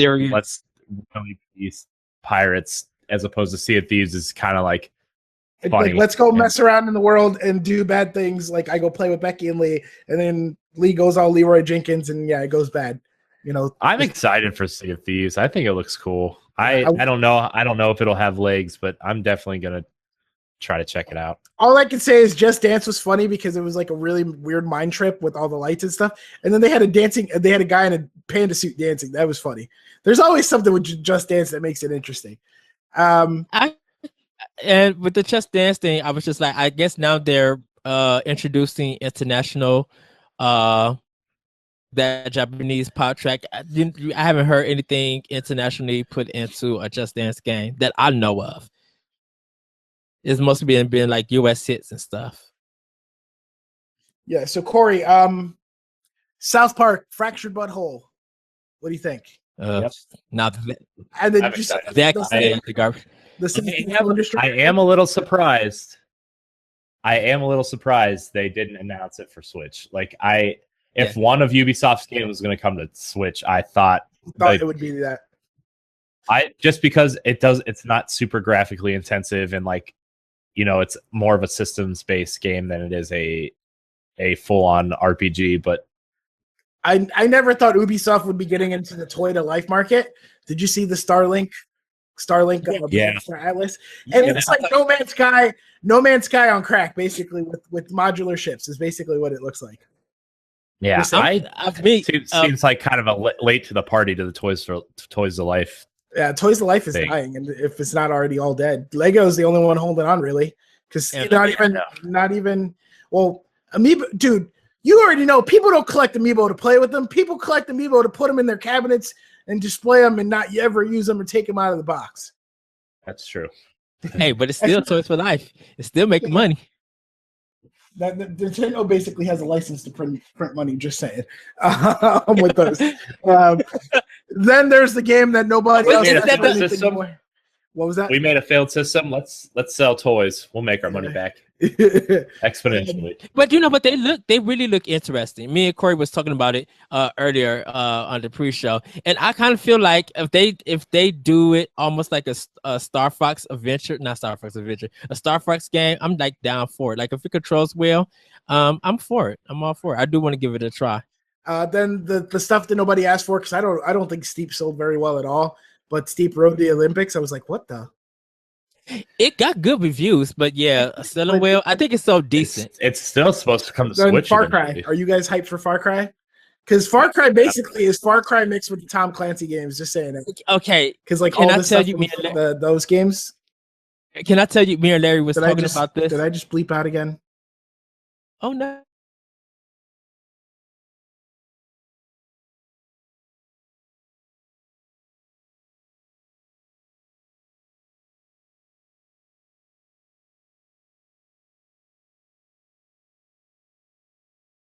Far Cry is basically, and it's like the Tom Clancy games, and Far Cry had a baby because the drone thing, that's from Wildlands. The targeting system is from Wildlands. The exploration is coming from Wildlands. Some of the gun stuff looks like it's coming from Division. So I think that's the one thing I can always give Ubi credit for, is even if things don't work out for one of their games, they find a way to implement those features and those mechanics into other future games and make them better. But you know, and then what was that? What was next? Oh, Beyond Good and Evil. That caught me off guard.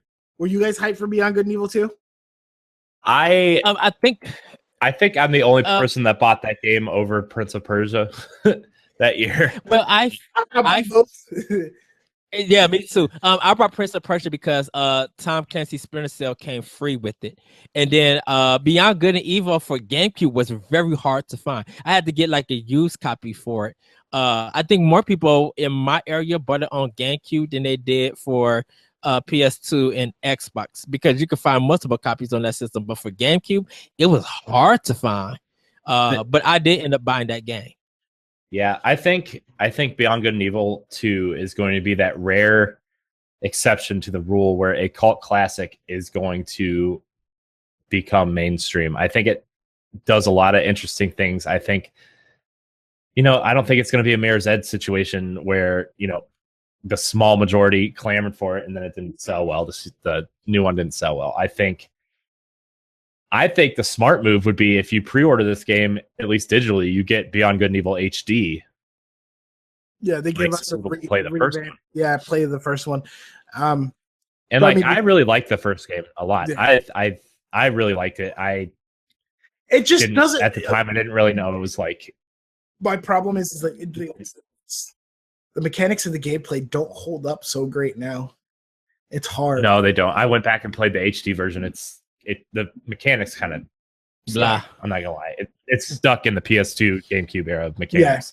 Yeah. But like, it still had an interesting concept and really cool characters and stuff. And I think if they can pull off that, like the realization of exploration of like that major city and all these other planets, and like the ability to, I guess, colonize. I guess that's what you're trying to do, is like set up little colonies on these different planets, right? Or like that's like this story where like they're making these animals in a lab where they're like make colonies. Isn't that what they said this was? Yeah, like, pretty much. I think if you could create cool characters and set up a resistance feel to it, like they did in the trailer, like the monkey guy, like, and make a cool character that was as interesting as Jade.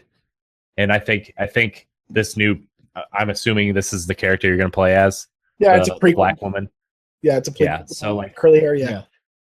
I think if you make those characters interesting and make like the characters you interact with interesting and tell a good story, I think this is going to sell very well. I think they're going. I think gaming has M-rated. Oh yeah, I think they're going for that. That we're going to release a game that fans of the original game are grown up now, and this is the story they want us to tell. Right, because it was teen when it first came out. Right. So yeah, I really want Beyond Good and Evil 2. Trailer and the comedy of the trailer and like just the tone they were setting was just like it was great. Yeah, it was great. So now to apply to both of your sensibilities, more to Corey than to Ed, because Ed there's 3 words that 4 words I could say, and Ed's gonna be like, "Yep, Shadow of the Colossus on PlayStation, the remake." Questionable. Questionable. You're not. Yes. You're not on board with that. I don't care about Shadow of the Colossus at all. I'm not saying I'm not on board of it, but I was kind of weirded out. Be like, is this a sequel or a It's a remake. It's a remake. It's been confirmed as a remake. So it's a full ground up remake. Okay, because Go ahead, Ed. Well, sorry. Can I say this? When I seen the logo Studio Japan, I literally got happy. I'm like, oh, it's their next game. What they're going to show? Because The Last Guardian was such a beautiful game. Like, I enjoyed that. Game. I don't think it got the love it deserved. Yes. So when I seen the Shadow, because I didn't buy the original one, hopefully they fixed a lot of the mechanics and you're able to see some of the grabbing spots on it, because that's a problem that I had with the regular Shadow Colossus. When I tried like the demo, I couldn't see where to grab at, and the camera angle was kind of janky. It's good that they're remaking it. That was my questionable part. It was just like if this was the remake or if this was a follow-up. Because I'm just when I seen it, I'm just like, no, this is not. They can't be doing a part 2 this way, because it ended in a certain way for the original one. Yeah, it was a weird thing. For me, I got to get going here in a little bit, guys. I got to go get the girls from school shortly. But Uncharted Lost Legacy, I was hyped for that because I love Uncharted. Ed, I don't think we need to rehash our feelings of Uncharted anymore. But can I tell you, I am going to buy this one, and I like the fact that it is a standalone game. I think I might enjoy. I will probably enjoy this one better than the regular Uncharted games. If what they're going for, doesn't play into the most of the game is going to be in a past. And they go all like they introduce the character or introduce the problem and get right into it. I'm fine for that. Yeah, if they do a nice setup for it, I'm down for it. I am gonna buy it though. Ed, have you played Horizon Zero Dawn yet? Yeah, I own it. I bought it when it came out.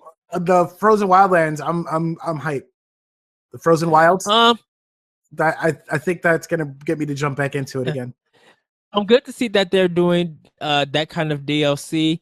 I'm gonna buy it. I wasn't wowed by it just yet. I wonder if this is taking place during the game, or if this is after how the game ended. Okay. I just kind of wondering what see. You're wondering where it falls in the timeline. Yeah, I think I'm still kind of there with you too. So Corey, Days Gone. It's a Days Gone for you guys. I think it showed better than it has. Like I think it showed better than it has. I'm not interested in terms of like a day one purchase, but I am interested to see that game. It's kind of a wait and see on reviews and stuff. With both of you guys being Nintendo guys, how do you feel seeing that Monster Hunter trailer on Sony? Because it's been with Nintendo for so long. I think this is the first game for America for PlayStation owners, or unless it came out to. I think there was one for PSP. If I think correctly, PSP. There was a couple for PS2, stuff like that. But for in America, most of the games for Monster Hunter have been on Nintendo platforms. I think it's a good. I told Corey this, that it's a good thing for Capcom than it is for Sony, because they're making their bread and butter off the Monster Hunter games. And if you own a 3DS or a Nintendo platform and you own a PS4, you're getting 3 different kind of Monster Hunter games. So I think it's a big win for Capcom over Sony. I think so too, considering there's like 50 million PlayStation 4s in the wild. I think that's really a good grab for them, especially to put that there. Shadow of the Colossus we talked about. Marvel vs. Capcom Infinite, I like it, but I don't think that the trailer really kind of showed off the fun. People are Marvel vs. I think a lot of people are just mad that the X-Men aren't in it.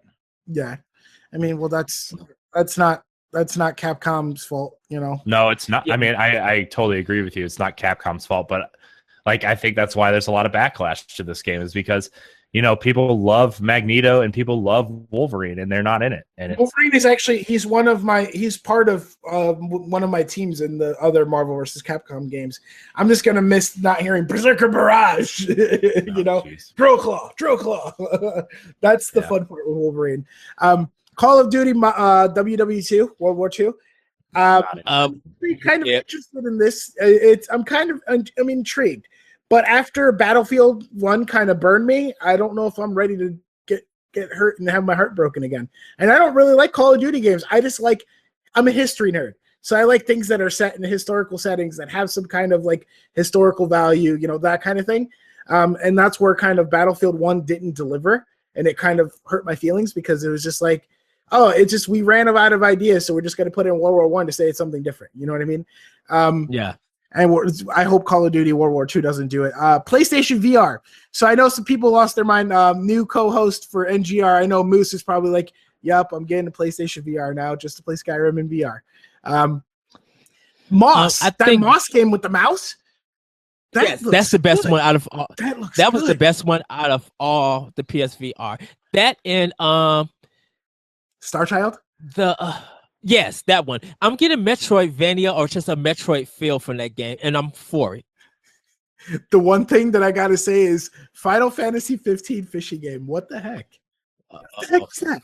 I was like, I know. The Inpatient looks like it could be like, it looks like it may be like that same like Order kind of vibe to it, but I don't know. Bravo Team looks good for a VR shooter.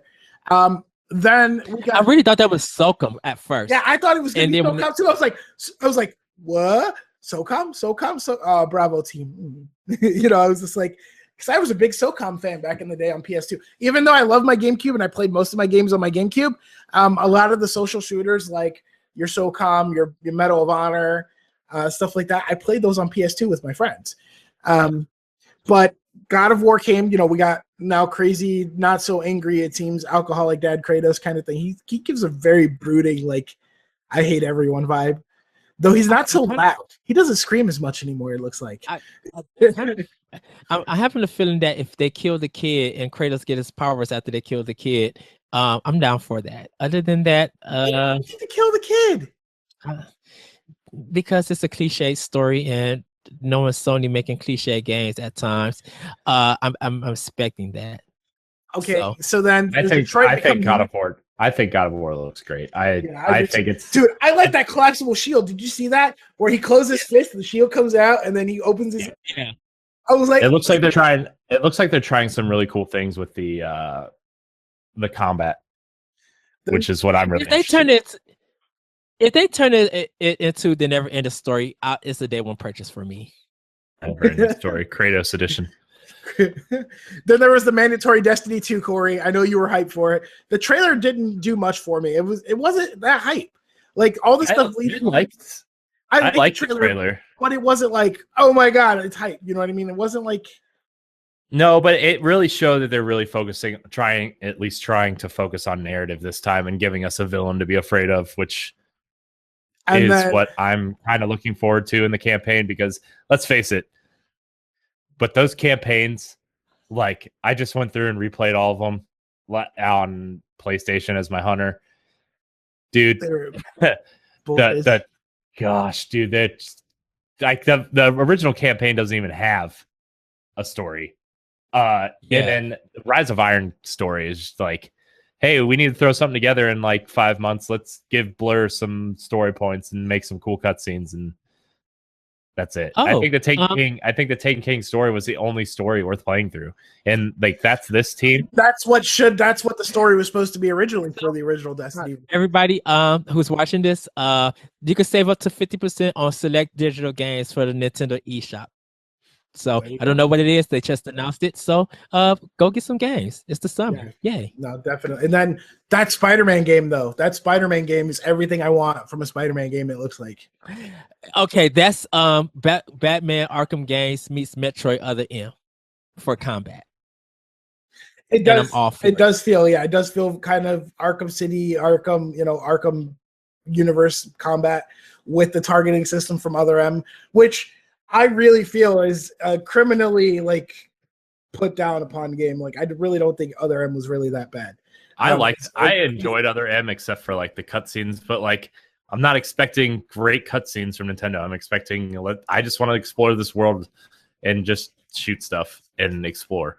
Yeah, but I really enjoyed this E3. It wasn't like, oh my goodness, amazing like the last couple years have been, but we got, with the exception of the notes that we've made so far, I think it was really a solid showing by most of the pressers and the companies involved. I personally commit that out of each press conference, I want some games from them. It's a day one purchase. It's a day one purchase, or I'm going to buy it like new. Like none of the games, like a lot of the games, I could be like, well, man, or whatever. But I don't feel like I need to get that game used. No, my thing is just like I want to support you as a company and buy your game fresh. Yeah. Like for a lot of the games, whether it's third party, first party, indie, I felt that across the board, and I've never felt that way for E3. Nintendo, I'm always going to support everything that they throw out. I'm do my best to buy. And with this 25-minute showing, once again, they showed a lot in 25 minutes. They did, yeah, they did a lot in 25 minutes that other companies couldn't even do in an hour and a half. Yeah, they killed it. Like that opening scene where they were like, they showed off like all their summer games, and then they showed off Rocket League just willy-nilly in the middle of Pokken Tournament and ARMS and Splatoon. Like, oh, here's Rocket League, by the way. Here you go. Oh, they showed Rocket League, and it was doing the montage before the whole press conference. That's what I'm talking about. Yeah, that's what he's saying. They just kind of nonchalantly threw it in there, and then they brought attention to it later. Because you know what's funny is I didn't even catch it during the montage. I didn't really catch that was Rocket League for a minute. And then when we saw the ball roll out on the screen, and it was just like, Rocket League? It's like, oh snap, it's Rocket League. Nintendo snatched everybody's wig in this mug. Like all wigs and nails got snatched. Is it just me, or like we are seeing a very different Nintendo in the Switch era? They are like they're pulling out all the stops. I feel like they really knew their backs up again. I feel like this was a good step in the right direction. In terms of creativity and like games, I feel like this is the GameCube era again, where they're like, okay, PS2 is kicking ass, and like we need to create something that is different from that. And like that's when we got Luigi's Mansion, Pikmin, Metroid Prime, Sunshine, like all these creative games that are just like amazing.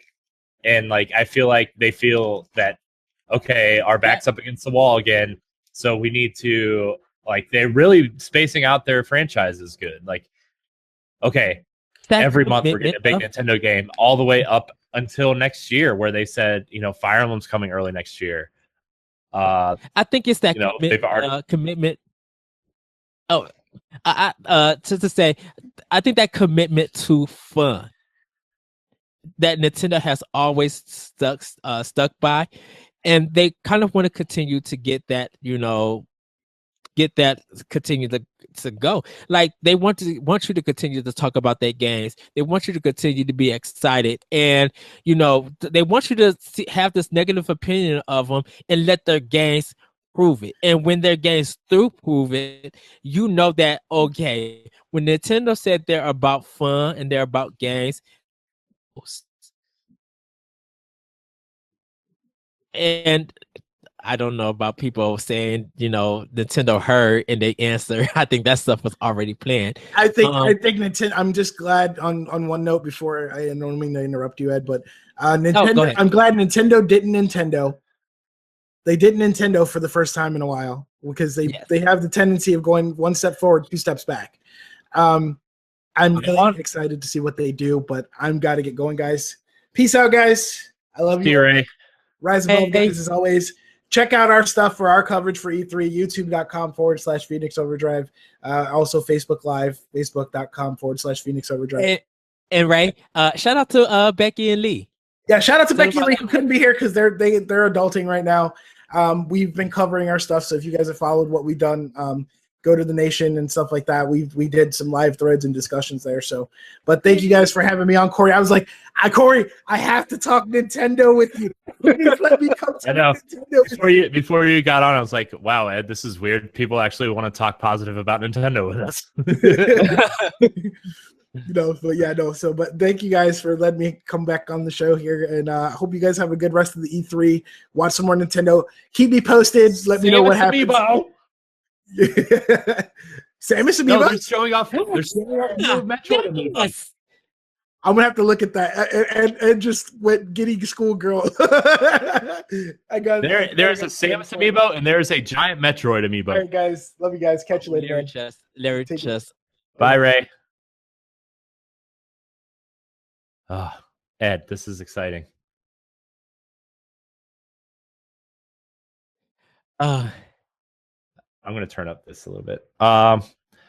What's your time like, Ed? Like, I know at 3:30, which is 4:30 your time, I have to leave to go get my sister from work, and I probably will hopefully try to be back by 4:30. I will depending on because shout out to the Happy Hour with Johnny and Deuce. They're recording their show, and I think I'm going to be guesting on it. So I don't know what time that is, but I'll let you know. I got to figure out when we're going to do World 101. I don't know if we're doing it today, but we're waiting for probably. I told Larry that I want to wait for like the Treehouse to announce more games so we could get what we can. Other than that, I'm live with you until new stuff comes up till I gotta leave and come back. So you guys will have us. You guys will have me until whenever I have to leave. So so happy I have my Pokemon shirt. Yay, announcement of Pokemon games. I'm so happy. I guess I have to apologize for soundtrack. The Pokemon Switch. Metroid soundtrack. Huh? Oh, I love that Sims t-shirt. All right, Ed, I will be right back. Everybody who's watching, enjoy the Treehouse for a couple minutes before I come back. I am going to get some food because I am hungry. But I will be right back. All right.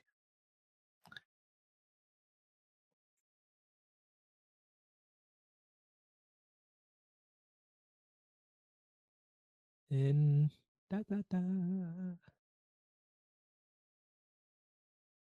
this.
I'm back.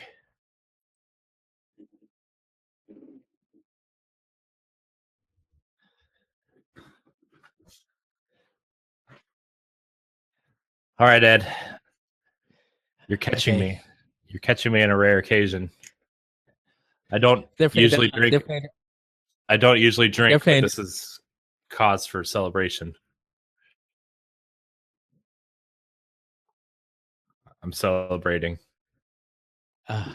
That Mario Odyssey theme song is so catchy. I just put on. I just said on our chat for World 1-1. I said I want to put on a zoot suit and dance to that soundtrack. Like Nintendo just has the best music. Yeah.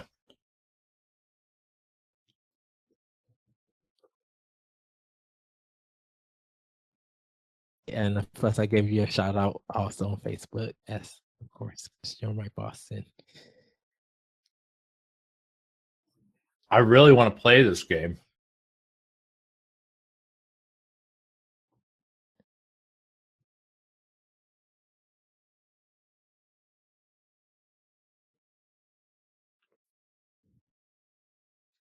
And I'm going to be so poor just by buying Nintendo games. I'm not even going to be able to buy the rest of the games I want to buy.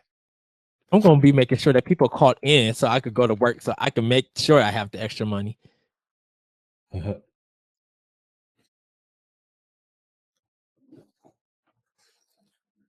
So in celebration of all the great Nintendo stuff, I'm eating a turkey wrap with cheese and mayonnaise and lettuce.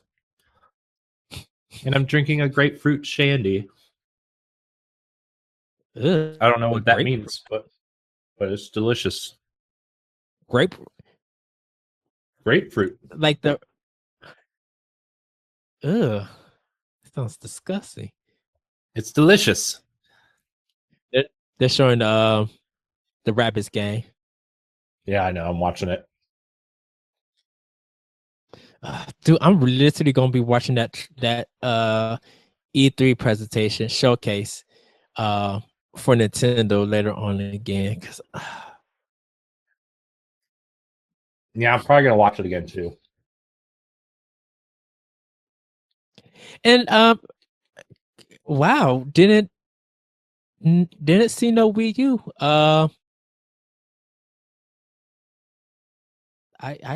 Wow. What? Just wow. I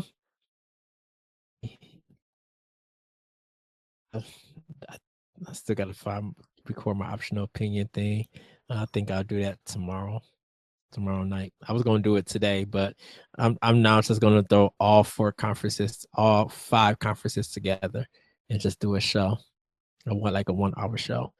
Because there was just so much throughout this whole week.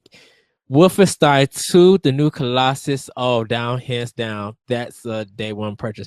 I rewatched it, and the more I came to terms, I'm like, yeah, I'm buying this with Corey. I am buying it on PS4 though, because I got the other one on PS4. So yeah, I got the New Order and the Old Blood for like $6 on the Xbox store. Yeah, the Old Blood is the one that I need to buy.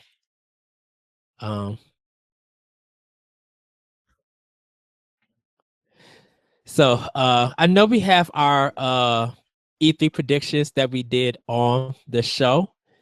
Yeah, how wrong were we? Oh. Who knows? I want to mention this, and this is actually from Optional Opinions. On my prediction of E3, I did say Elder Scroll game announcement.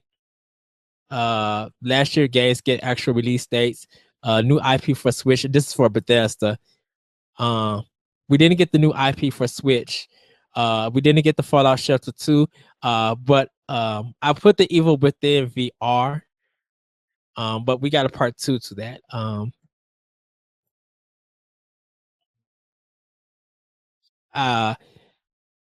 Steep 2 and next DLC for Honor, I was pretty much wrong about that. Everything for Ubisoft I was wrong with. Cuphead, I coming out this summer. That was one. But here are my Nintendo ones. I put Rhyme gets data and show extra goodies. We didn't see Rhyme. Mario Odyssey comes out in October with a direct in September. I did get that right. It is coming out in October. We didn't get an indie wheel or montage, unless you want to count the intro part. Square Enix and Sega announced titles and dates. We didn't get. Switch remasters of Wii U titles. We didn't get. 3DS and 2DS has special edition hardware coming this fall and holiday. We didn't get. Monster Hunter 4 Ultimate for Switch. We didn't get. Pokemon Ultra Sun and Moon shows more detail with new starters. So that's going to be Treehouse for that. New Kirby game showcase. I did get that one right. They did showcase the new Kirby game. Phantasy Stars for Switch didn't get announced, and Codename Steam 2 and Advance Wars come back, and that didn't happen yet. So some of my predictions still could happen with the Treehouse Live.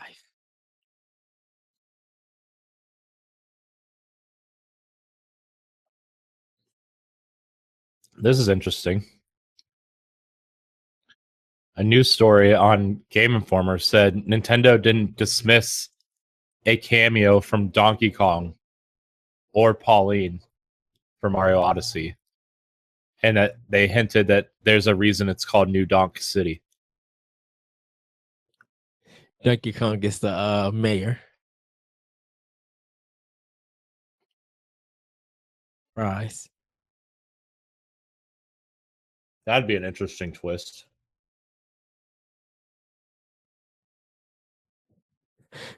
Shout out to Todd Oxtra. So I put Nintendo One, and Todd Oxtra put, by finally making the game people have been asking for it. Sorry, Team Ninja. The shade.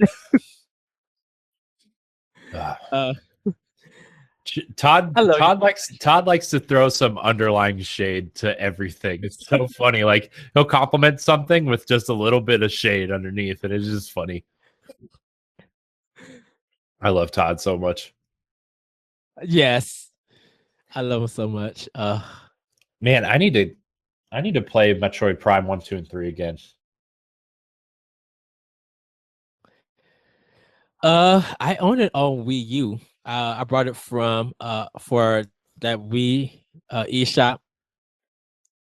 Mm-hmm. I think I'm gonna go through it too, but I might not do it this year. I might do it next year.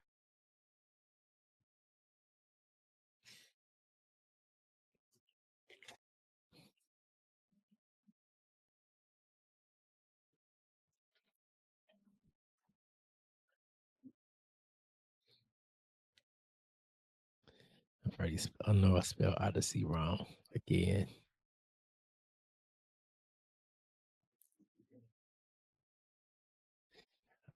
Brian Altano is probably losing his GD mind. Yeah, everybody probably is. Dude, Nintendo, God, this is such a different Nintendo than we've seen. Yes. I'm glad I'm glad we're not like defending Nintendo. I'm glad we're just participating in the happiness instead of defending. It's the positivity. Can I say from what people felt about Switch filming in February or January, whenever they did it, and people was disappointed and mad that it's like the hot item that everybody want and are super happy with it, and the games that came out, and definitely with this strong E3 showing, people got something really to look forward to for owning a Nintendo system. Yes. Game Informer is also reporting that it is a remake of Metroid 2 for 3DS. Okay. Which is interesting. Right, because when that Metroid changed, and that might be the reason that because that's why I was just like, Metro. That's why you guys were just like canning stuff. But I'm just like, no, Samus has to have that outfit from Metroid Fusion because she has been infected.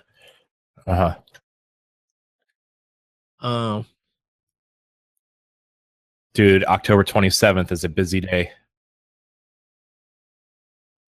Shoot, I gotta go through my list of games to see. Oh shoot, it's South Park. It's it's Assassin's Creed, Mario Odyssey, and Wolfenstein on October 27th.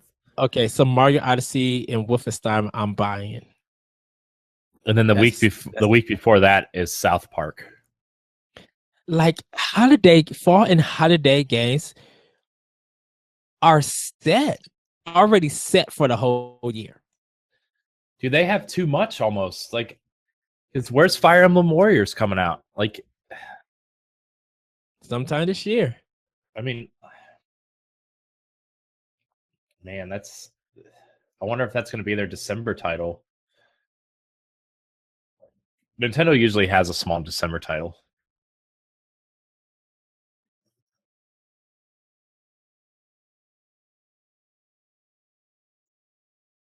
Hold on, what's that? This game looks so good.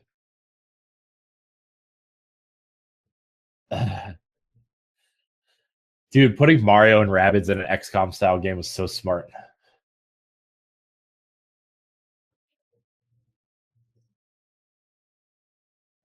Brian, I'm listening to Brian Altano real quick. Yeah, is he freaking out?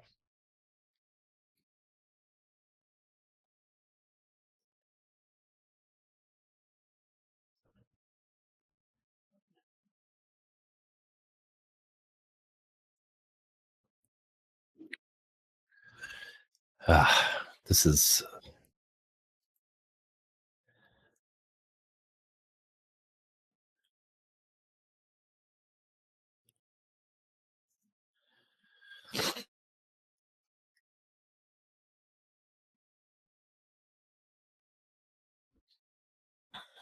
dude, I'm really excited for Xenoblade.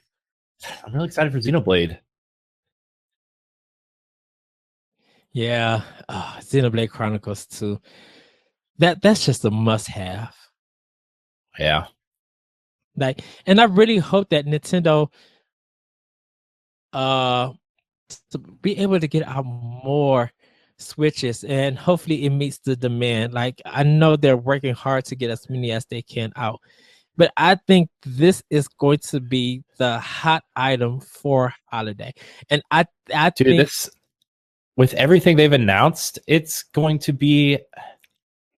I think Xbox this game X is going to get destroyed. Oh yeah, it is, dude. I'm sorry, like.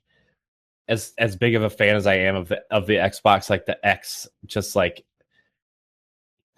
there's no reason for it, like except for the simple fact that the Xbox One is not as powerful as the PS4, and they felt like they needed a box that could run the games just as well.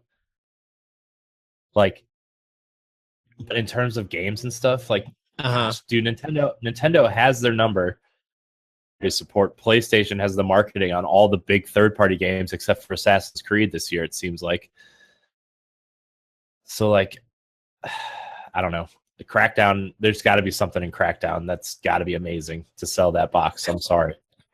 Okay, so my other boss from Skirmish Frogs posted a picture of the... Is Larry home? Should we get him on here? Yeah, he should be. Yeah, he's at home. Yeah, you can see if you can hit him up, Adam. But sorry, continue. I didn't mean to interrupt. Oh no, my boss from Skirmish Frogs, Eric. He posted a picture of the frog with the Mario hat on, because the frog is our theme.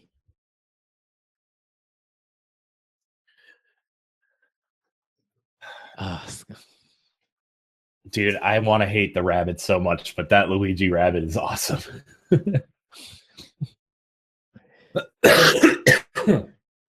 Just let's see. I'm on a quick work break, frantically reading what I missed out. But yes, I'm aware of the two Metroids. Sounds like Nintendo was a pretty rock solid show. I guess these Wii U years were all just a really bad dream. JK, at least we'll always have Bayonetta 2. We'll have more than Bayonetta 2. I'm surprised Bayonetta 2 wasn't like. I'm surprised they didn't announce a lot of Wii U ports. Wait, is Metroid Prime 4 being developed by Platinum, do you think? No.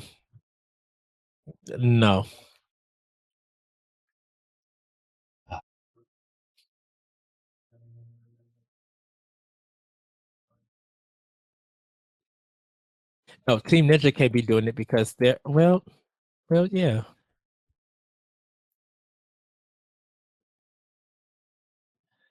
Man, even my friend Brian, who's a huge Nintendo hater, is excited. Like the only game he'll play on Nintendo is like a Nintendo published game. The only game he'll play is Zelda and Metroid.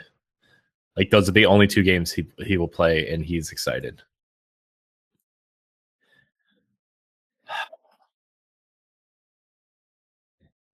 Larry's coming in. Okay.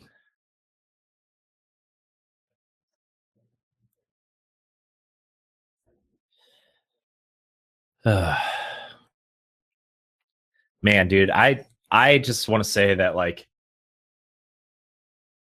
I'm like honestly I'm surprised they didn't announce more Wii U ports.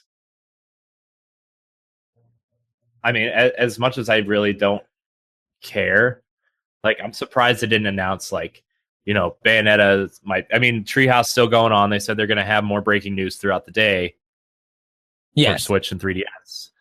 But as of right now, I'm surprised. Like, hey, here's a list of Wii U favorites that are coming to Switch this year for like until we get those games next year. Like, they didn't announce anything. I thought for sure, like I thought for sure Bayonetta something was going to come to Switch, like Bayonetta port, or you know, even an announcement. No Smash, no Mario Maker, no Pikmin, no like none of that. You know, I'm surprised. Super Mario Annual douchey. Yeah.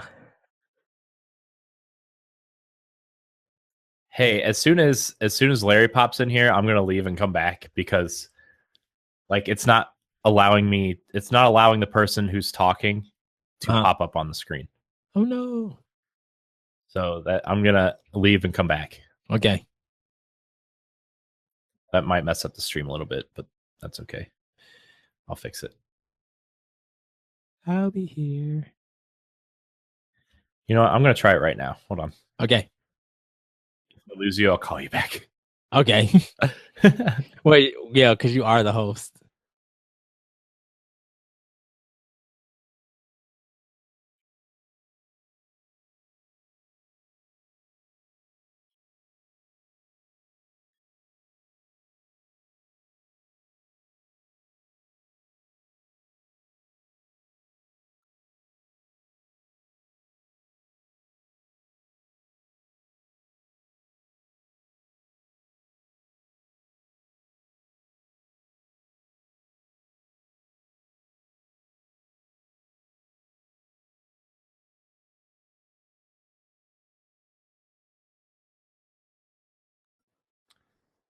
Hello? Hi, boss. Yes. Okay, it's working. Now I gotta set up the stream again. I gotta fix this little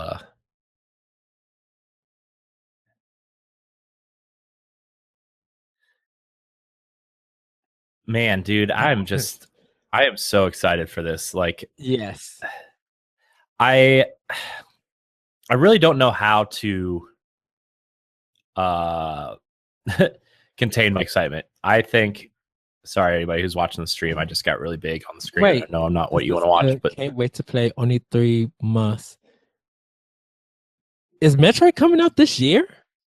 The 3DS one. The 3DS one is coming out in October because Pokemon's going to be their big November game. I think that's what they said. They did confirm Metroid's coming this year. July? September 15th is Metroid's coming. September 15th. I didn't see no date for it, so I kind of want to write that down. I'm going... man. Oh! Didn't we say that we were going to leave the show and go pre-order Metroid? Yeah, it's not up for pre-order on GameStop yet. I've been looking. Yeah. Trust me.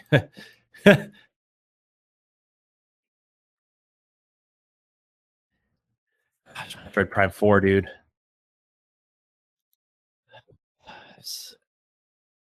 I'm so happy right now. Nothing really that was announced at E3 is available for pre-order yet. But most of the games, except for the Mario vs. Rabbids.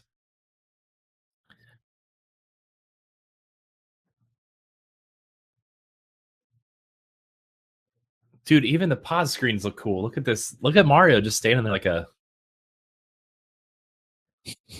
champ. Gosh, dude, the Luigi Rabbit is so dumb. Gosh, he's amazing. He looks so dumb. Shout out to you, Josh Brent from Life of Gaming. He just put emoji of an emoji. Kyle's in the chat. Hi, boss. Oh well, not boss. I'm sorry. Hi, Kyle.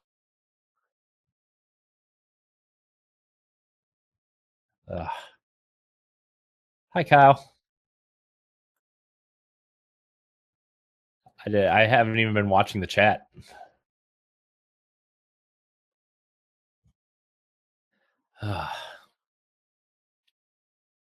Dude, I want to play this game. Like, this is probably the next game I'm really going to dive into because I love XCOM so much. And, like, being able to use Mario characters, I'm really glad they're showing it. Like, and I feel like this is a good way for people to get into strategy tactical games. If it plays easy and it's not too punishing, people can be like, start off with this and then try Final Fantasy Tactics. Try if you on the Switch, try Disgaea 5. If you still on the Xbox 4 and the Xbox One and the PlayStation 4, I believe XCOM is on those systems, or is it just 360 and PS3? XCOM 2 is on PS4 and Xbox One, and then Enemy Unknown is backwards compatible. Look, it's a Larry. It is. Probably. Did you clean yourself up? Did I what? Have you cleaned yourself up for coming so much? No. It's just drying. Now, you did say that you wanted your trifecta, and you got it. Oh, was trifecta? Well, we had Ori 2, Beyond Good and Evil 2, and now Metroid. And then 2 Metroid games. You already know, Larry. You just need to call me. You need to email me. You need to hit me up on the day that Amiibo releases. I would definitely buy you one. That's going to be of your Toys R Us do not get. And I need the Breath of the Wild amiibo and the Metroid amiibo and the Odyssey amiibo. Thanks. But that would be your birthday. I need 2 of each of the Metroid amiibo so I can keep some of them on my desk at work. Oh, I'm just letting you know if your Toys R Us don't get none. Oh, I'm sure they'll be around. You literally inform me if you are not able to get one, because I'm definitely buying 2. Corey, I got you on lock. Don't even worry about it. I got you on lock. I love you. I know how you feel about getting. I know how you feel about getting gifts, but I got you on lock. Man, I can't believe Nintendo killed it. Ah! Yes. Like, dude, they didn't announce anything I thought they were going to announce, and they still killed it. Right. That Metroid with the soundtrack. Except for I did say I went on record that on multiple shows I did say Nintendo was going to show a Metroid logo today. I said it 3 weeks ago. Just want to throw that out there. Yeah. And shout out to the guys who made AM2R, who came on the podcast. Shout out to them. Love those guys. I wish they would have just bought one and said, "Hey, we're gonna publish your game and put it on Switch." Thanks. I can't believe this 2D Metroid's not coming to Switch though. That Like I can. They're still working hard to prop up 3DS. I know. Yeah. I know. But gosh, this soundtrack's so good. This new Dog City soundtrack is okay. And then Corey just said Metro again on 3DS. I'm like, wait, what? What? Yeah. Over and I'm like, I seen it like and literally freaked out. Yeah, Game Informer did confirm it was a Metroid 2 remake, which is fine. That's fine with me. I mean, if we're gonna I'm not gonna complain. Every Metroid game we get, I'm not gonna complain. Complain about other M. I should probably go find a beverage before we start anything. Oh, we've been going for like an hour and a half, 2 hours already. So go get one. Yeah, go get one. Actually, we've been going for almost 3. Yeah, give me a minute. Okay, Ed, boss, I'm literally just still freaking out. Like, I know Nintendo killed it. I'm sorry, Nintendo won E3 for me. Like, this is A+. I know. Like, they killed it. Nintendo last year.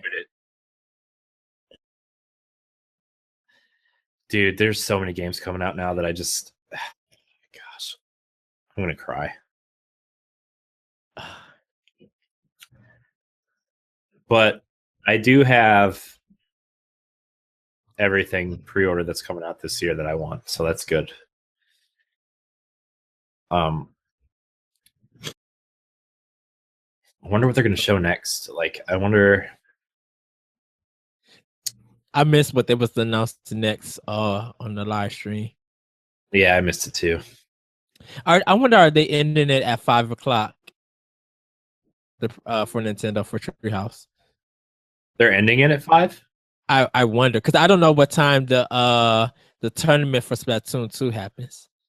That's tomorrow. I thought they said. Or is it today? It has to be today because they. Oh no, I think Pokken is today because they got Splatoon 2, Pokken, and ARMS. The show. The Treehouse. When it's ending. I don't care. But man, I'm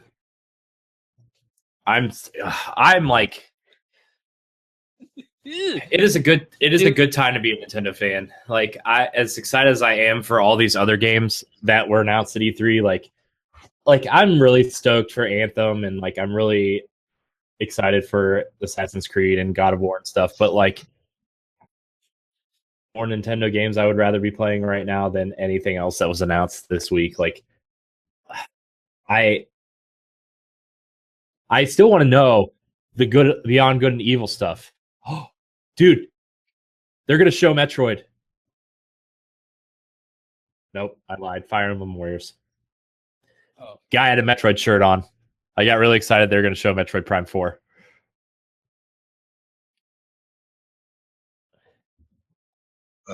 It's been such a good couple of days. I mean, so Larry, we haven't gotten your opinion on the other conferences. Well, my thoughts on that have all been posted as through our Warp World episodes on World 1-1. Devolver Digital was fucking hilarious. That shit was funny. Dude, I was 3 minutes into that conference. I'm like, I can't finish this. This is ridiculous. It's 15 minutes, but it was so funny. It was so it was probably the greatest E3 troll of all time ever. I do have to give it to them for trying to have fun with it, though. Like, and you know what? It was probably the most honest press conference ever because they straight up said, "We want your money." It's true. They did say that. Yeah. That did they sorry, interesting? Not really. Okay. I didn't think they did, but that as a point of reference for anybody that doesn't know, Devolver Digital are the fine folks that make genital jousting.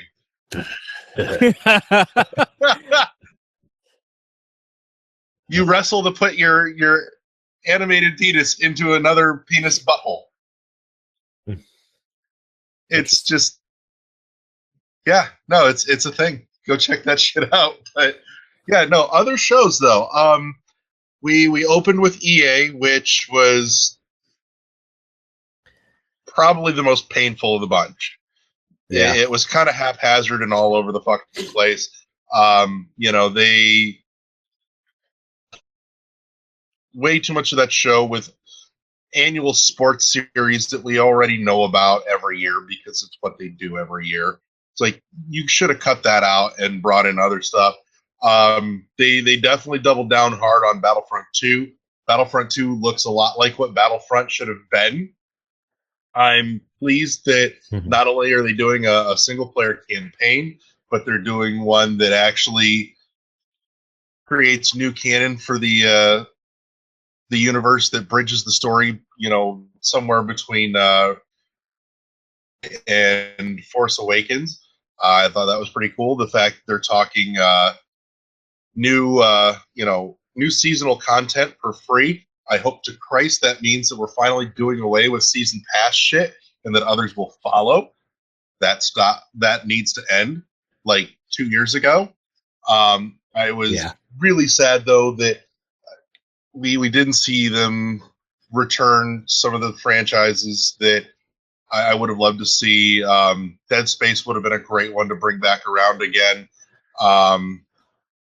And that I think Microsoft would have done well to lock up a partnership with to push along with Scorpio, because that would just look, I would have liked to hear a little more about what the hell is happening with Mirror's Edge these days. And I would have had fun returning to Army of Two, actually. Yeah, because then they just make all those backwards compatible. Just about, yeah. I think. But speaking of Army of Two and co-op-y things, though, I'm super fucking excited about A Way Out. That looks awesome to me. Yeah. At the end of this, Eddie, on the other hand, not so much, because Eddie's a fucking weirdo, but we still love him. So yeah, EA was probably the epitome of mediocre at best. But then, we had Bethesda. They didn't cram it full of stuff, but it was solid all the way through. Like I said, I liked the Bethesda land theme to string everything together. It was a neat way to make everything cohesive. Apparently, Eddie went away. Talking about, I thought it was neat that they're literally going exact opposite directions with Skyrim. They're going super deep, immersive, hardcore home experience with VR, and then they're going portable, take it everywhere, handheld with Switch. I thought that was neat. I'll be curious to see if there's any other Amiibo support other than the Link Amiibo stuff that they showed. Mm-hmm. Evil Within 2 looks amazing. Oh my god. Yeah, Sign me up for that shit right now. Like, that's what we need to start implementing Devolver Digital's screen pay innovation. Just throw money at this screen. Yeah, I was telling Ed, I'm like, man, that game looks really terrifying. Like, it looks terrifying. Yeah. God, who else do we have? We had Ubisoft coming around with a solid show.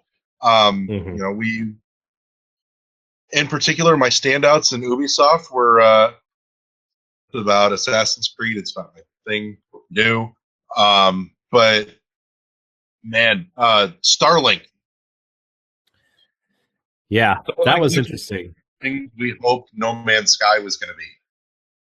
Yeah, Starlink is interesting because like they're offering the Toys to Life thing, but they're also offering it all digitally, which is interesting.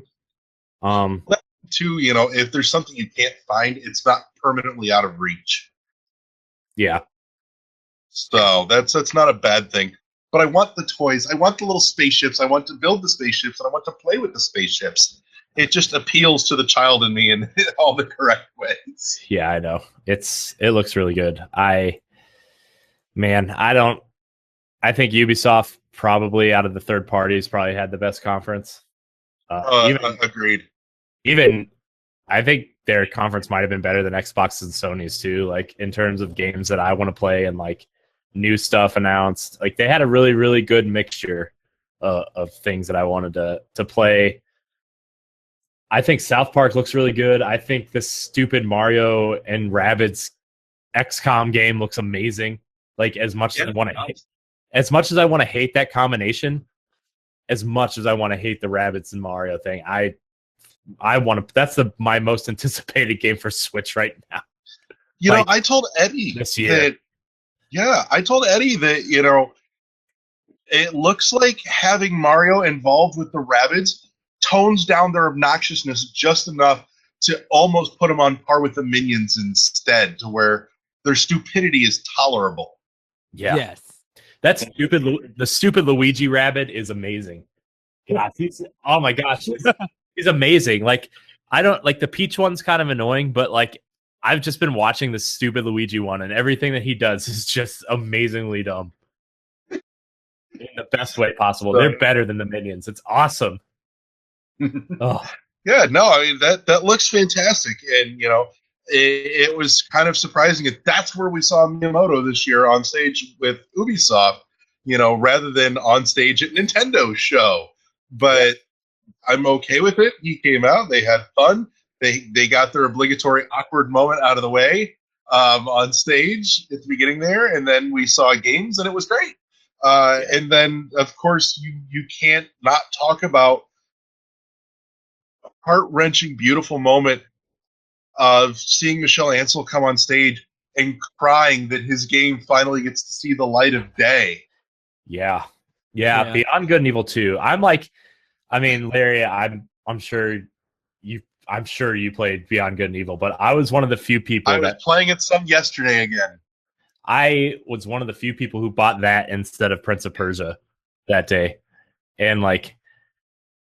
That game is just Game Informer recently they do the show called Replay where they replay old games, and then they do this Super Replay where they play through a whole game, and they did one recently on Beyond Good and Evil 1, and I've been rewatching it, and it's just that game has some really awesome character building, and definitely just if they can capture that and put it in a modern video game, like this is gonna, like I was telling Rey Osorio from Nerd Overdrive was on our show earlier, and I was telling him, I was like, this is gonna be that rare case where this cult classic, with the story that they want to tell and the characters that they provide, they're gonna have that rare chance of making this series go from cult classic to mainstream.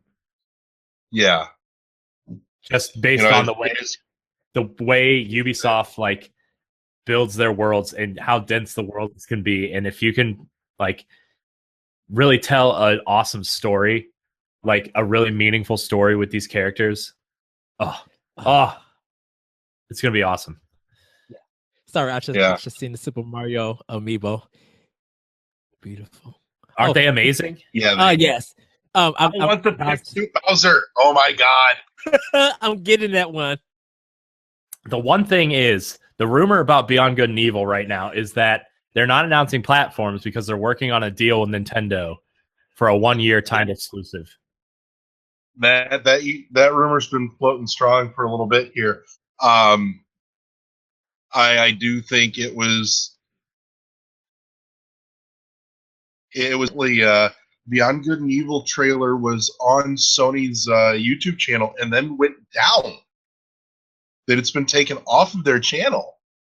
Yeah. So, I wonder if that has to do with deals. And like, they still haven't announced platforms for this. Yeah. Game.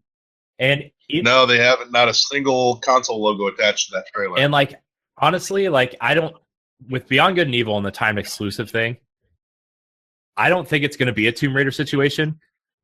Just for the simple fact that I think a game like Beyond Good and Evil 1 resonates more with Nintendo fans. Yeah, just the way the game is presented and the characters and stuff. Like, I feel like a lot of Nintendo fans will gravitate towards Beyond Good and Evil 2 as opposed to like Tomb Raider was so like it was so known for being a PlayStation franchise for so long that you know people felt betrayed when it was a Microsoft timed exclusive. I don't think we're gonna have that situation either. And for me, Beyond Good and Evil just played better on GameCube. Like of course the GameCube controller is one of the best controllers. It just played better on it. Mm-hmm. Yeah. But yeah, that was just a beautiful thing to see with it's tears of joy. Yeah. I love the characters they showed. Like the monkey guy, and like the main character looks like she's going to be more of a standout character than even Jade was. Like, she just seems really cool. And like, this is a prequel, so a lot of people are speculating that this might be Jade's mother because of the eyes, interesting with the green eyes. Yeah. I guarantee you she's related to Jade in some form. I don't like maybe even a grandmother, even like if they want to explore this world with a Beyond Good and Evil 3 potentially. Like, I don't know. I'm just really excited. I think the characters they showed were so cool. Ugh. I hope they bring back the reggae rhinoceros. Mamago. Yeah. But yeah. So thoughts on the rest of it though. Microsoft had a solid show. I think their presentation had some laggy bits, but they crammed in a shit ton of games though to make up for it. I think we spent way too much time staring at a Porsche on the stage. I agree. A ton of games. God, my heart just right at the end, you know, with that piano. I'm like, what the hell are they doing with the piano? And then the video starts. I'm like, nah, they're not nice enough to let me have this one. And the art style looks more like it's just. Am I allowed to get excited about this? And Ori comes walking on and he hugs the little and I screamed. A new Ori. Yeah, that was. Yeah, I liked the live piano stuff, and like, you know, last year and this year, I guess Sony did the whole orchestra thing and tried to make the orchestra play a big part. But I think the way that they announced Ori with the piano was just a really good touch to bring that game back. And like, I still need to finish Ori and the Blind Forest, but I'm really excited for Ori too. Like, oh my God, go finish it right now.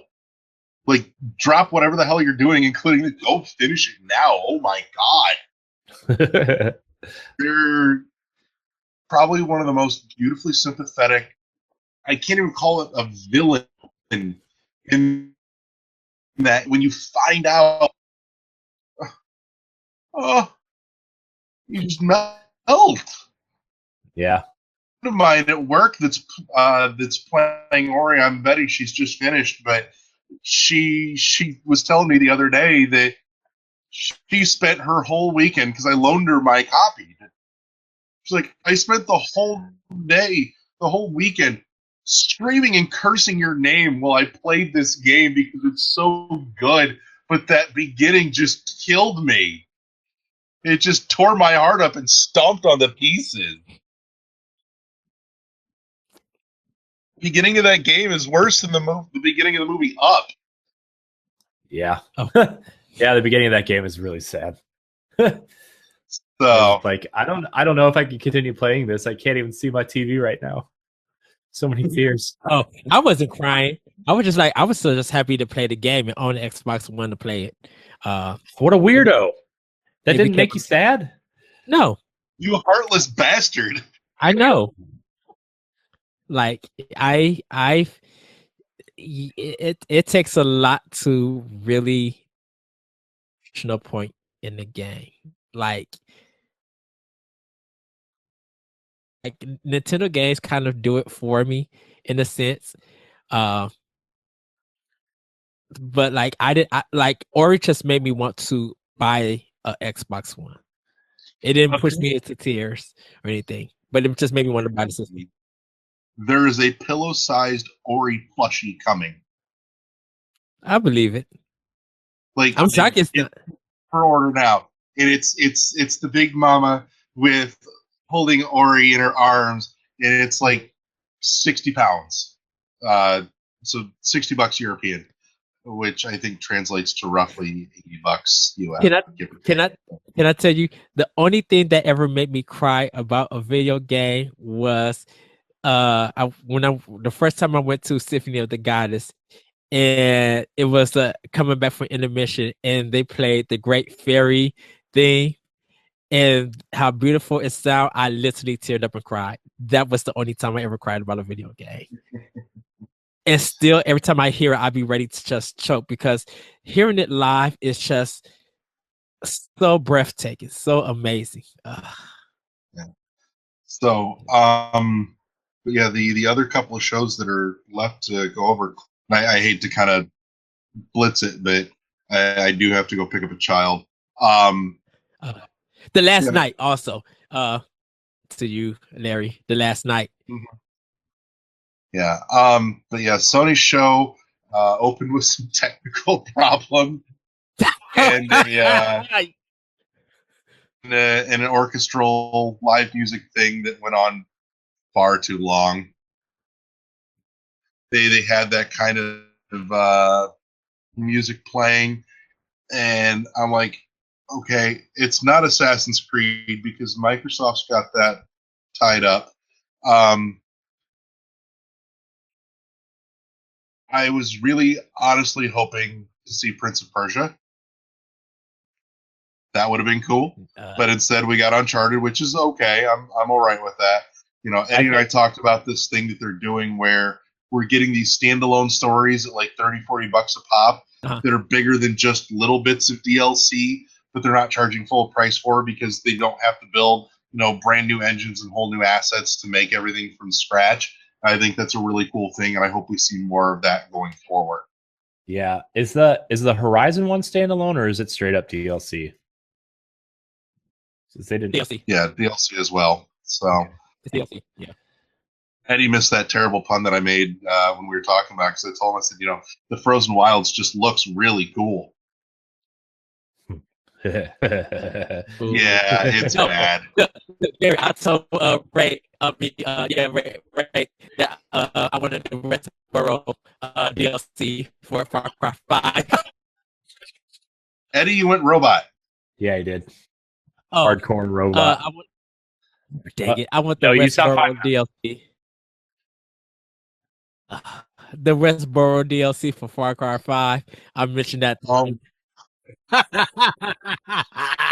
wanted it so bad. Yeah, that was a thing from the Ubisoft show. I told Eddie, I said, when I saw the Far Cry 5 trailer, all I could think is, I want Westboro Baptist Church DLC expansion immediately. And I literally just like A+ if they did that. Like, they won purpose.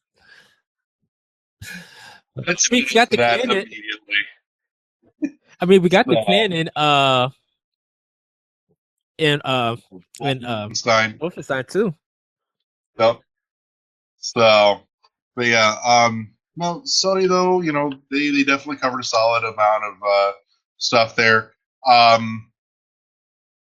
I was not expecting was Shadow of the Colossus remake. I hesitate to call it a remaster because it looks like they're redoing it from ground up.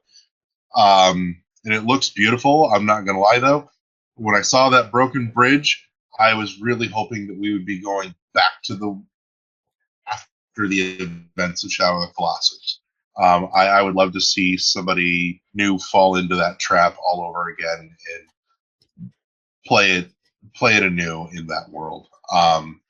But I'll take it all the same. It looks just stunning. I was super jazzed to see more. What I wanted to see out of that was that it looks like they have some of those more traditional God of War action scene set pieces where it's like, here's the block of scenery that you kind of stick to, and you kill everything in that area before you go forward a little further, mixed with that third person over the shoulder camera thing that they were showing a lot of last year. I'm really to the character. I think to me he's very well written. This is the man that is the definition of Greek tragedy.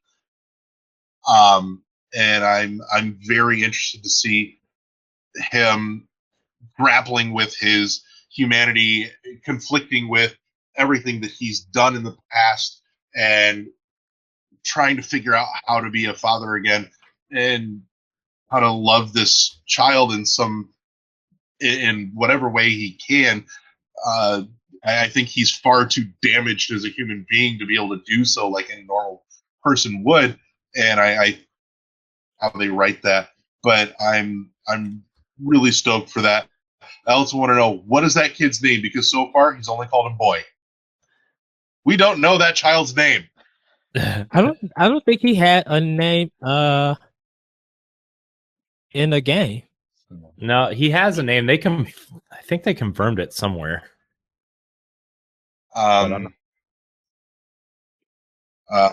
out with Spider-Man looks fantastic. Oh, it looks good. Yes. Super get hype about that. The Sony show was solid. I would put it on par with the Microsoft show, but for different reasons. It was balanced differently. It wasn't as jammed, but it was a little more even keel than Microsoft's showing to me. And then, of course, everything that we just went through with Nintendo today, because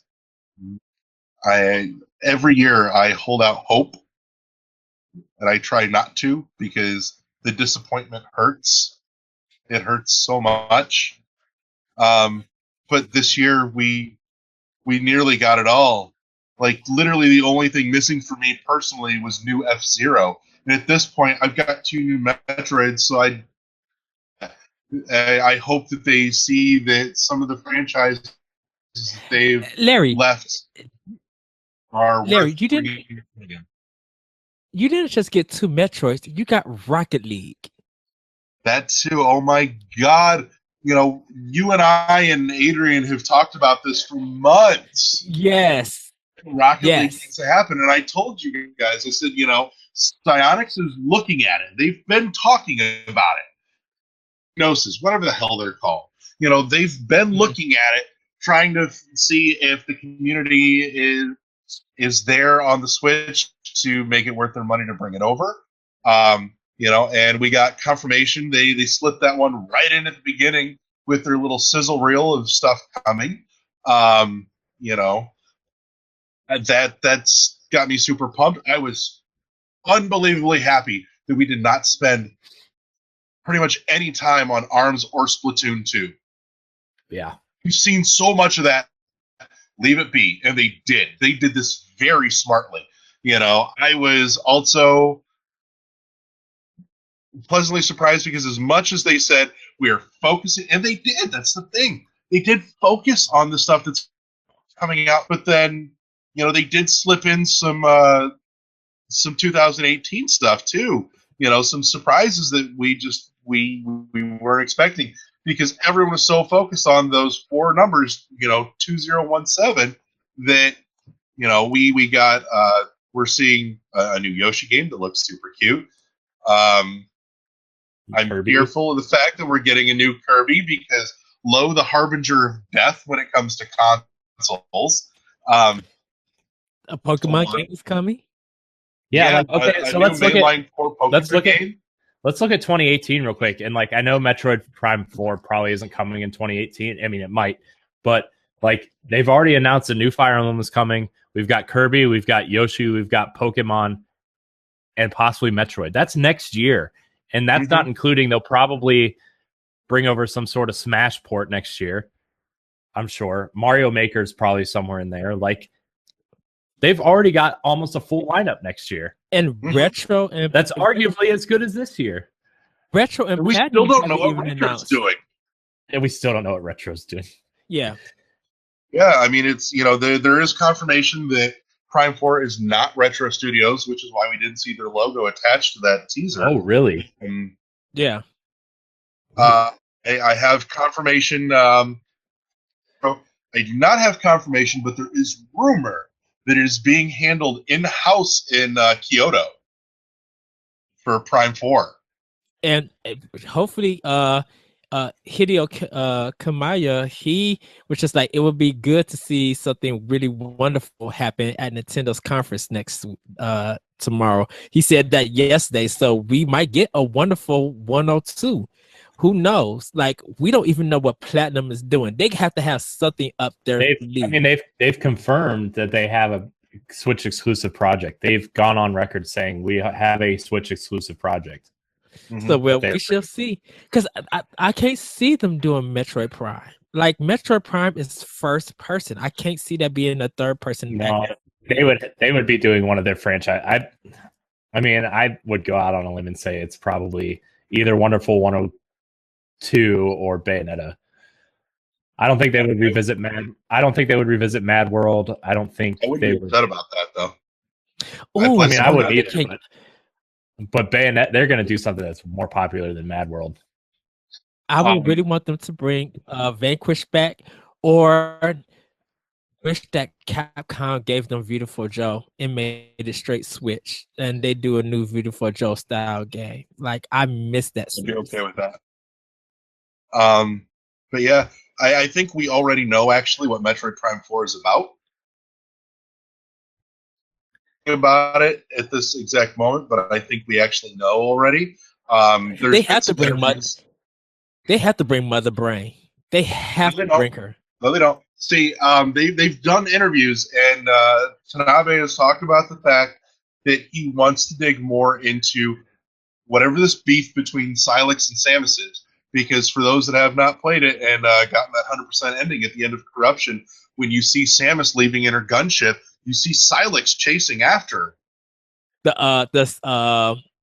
Silex was from Hunters on the original DS. Was it at the Phazon Samus? No. You're thinking of Dark Samus. Silex is a wholly different character. Silex's backstory has to do with the fact that he's got some issue with the Federation, and apparently he's got some beef specifically with Samus. I have to watch the ending of Corruption, because I did beat it, but I didn't 100% it. But yeah, it might be gone. Was it two that the Phazon was following her, or is that one? Is it that the regular Metroid? The Phazon was following her? There was one of them. At the end of Prime 1, you see Dark Samus's hand come out of the remains of Metroid Prime from the final boss fight there, because she soaked up the Phazon from Samus's suit. The Phazon suit got Samus's DNA, and Dark Samus was born. At the end of Prime 2, you see Dark Samus reform in orbit around Aether, and then in Prime 3, Phase is destroyed. It's gone. And at the end of that, like I said, you see Samus leave Elysia, and then Silex's ship goes booking after her. Ooh. So it's taking, because all of this that we see finally them dig into the story that he wants to tell.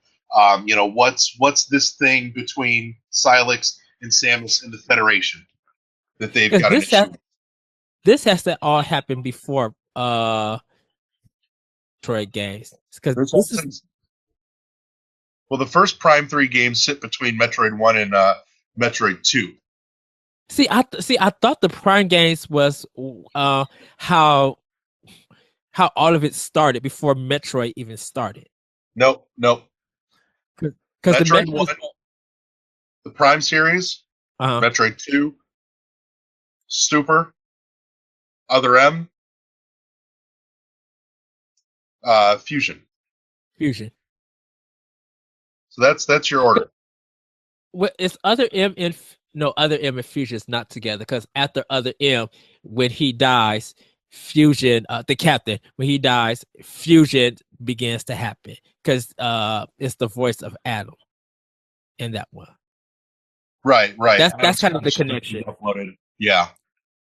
Because that's why I had that timeline. I had a problem. I think because when I was reading the interviews of the first Metroid Prime one, they were just talking about how Metroid Prime is supposed to be the actual first game before the actual Metroid story started. Nope. Prime 2 and 3 happened. That might have changed the canon. No, I will send you a link to the proper timeline later on today. I'll send that to you for your amusement. Send it to me too, because I want to see it too. I will. Yeah, and Hunter sits between Prime 1 and Prime 2. Okay. That was the multiplayer one, right? DS? Yep. That was the multiplayer one. Okay. That's where Kylix was introduced, was in Hunters. Because 2 ends with the baby, but 3 Super Metroid, they replicate the Metroids with the baby Metroid? No, that shit started in Fusion and then they backed it up to there was more Metroids in Super Metroid, right? Yeah, but that was the Pirates doing it. That wasn't the Federation. Okay. The Pirates were trying to breed them. Okay. So, because the baby Metroid was the last one from Metroid 2. Yep. So, the rest of them. Oh, okay. Because I was wondering if there were clones in Super Metroid. They had the Mocktroids that they were trying to make. That the Pirates were trying to make clones and weren't doing a very good job of it. There were the Mocktroids, but they were also breeding the Metroids as well. When that baby Metroid, when that big Metroid came out of Super Metroid, I was just like, what is this? Yeah. But yeah, no, the rest of the Nintendo show is so solid all the way through. Confirming that Xenoblade Chronicles is still making 2017. That was amazing. Yeah. Which that's going to be amazing if Switch has such a strong lineup for fall. You got Pokken in September, Mario in October, Xenoblade probably November. I'm assuming, right? Because they need a big November game. Oh, you got Skyrim somewhere in there. You got Fire Emblem Warriors somewhere in there. You got NBA 2K18. Yeah, all NBA 2K, FIFA, Monster Hunter, Double Cross is probably going to make its way over here at some point. More than likely. NBA Corey was talking about this, and I definitely feel that Xbox One X is Microsoft is in trouble. Much get all of Nintendo's holiday games just for the system itself instead of the $500. Eddie, you were literally a Red Hot Chili Peppers song. You went go raw.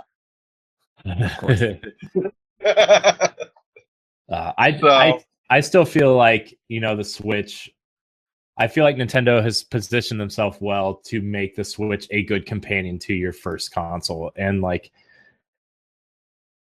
as a huge Nintendo fan, I mean, you, me, and Eddie, Nintendo is always going to be our first console, but in terms of the general gaming audience, if you own a PlayStation or an Xbox, the Switch is really making a good case for it to be your second console, and it's making a strong stand to be your primary. Yeah, I mean, yeah, it's really just the games they're showing are really interesting and awesome. They're actually, what are they showing right now? What is this game? I don't know. Let me pull it up. Is this Xenoblade? No, possibly. It might be Xenoblade. Yeah, Xenoblade. But man, Nintendo's first party is really killing it, and they're doing such a good job of spacing everything out, but also making you anticipate their next title. And that's why I'm really excited to be a Nintendo fan right now, because Wii U, we didn't have a new big Nintendo title every 6 weeks. It was more like every 6 months. Yeah, no kidding. And then that stealth announcement at Treehouse. We're getting the official remake to Metroid 2. Yeah. Return of Samus becomes Samus Returns. Hey, Larry. the guys from AM2R was just like, "Hey Nintendo, you need help." Where's my like, job? Yeah. And I told Steve, I said, you know what? I am officially going with the brand new Metroid split timeline theory, because I'm sorry, AM2R is just such a beautiful, perfect piece of artwork that I don't want that canon disrupted in my head. So I'm now officially starting the Metroid split timeline theory. AM2R and Samus Returns now exist in separate realities. That's it. That's how I'm going to rectify this shit in my head. That's funny. But yeah, no, I mean, it was solid front to back for a little 25-minute showing to come in and just mop the floor with everybody.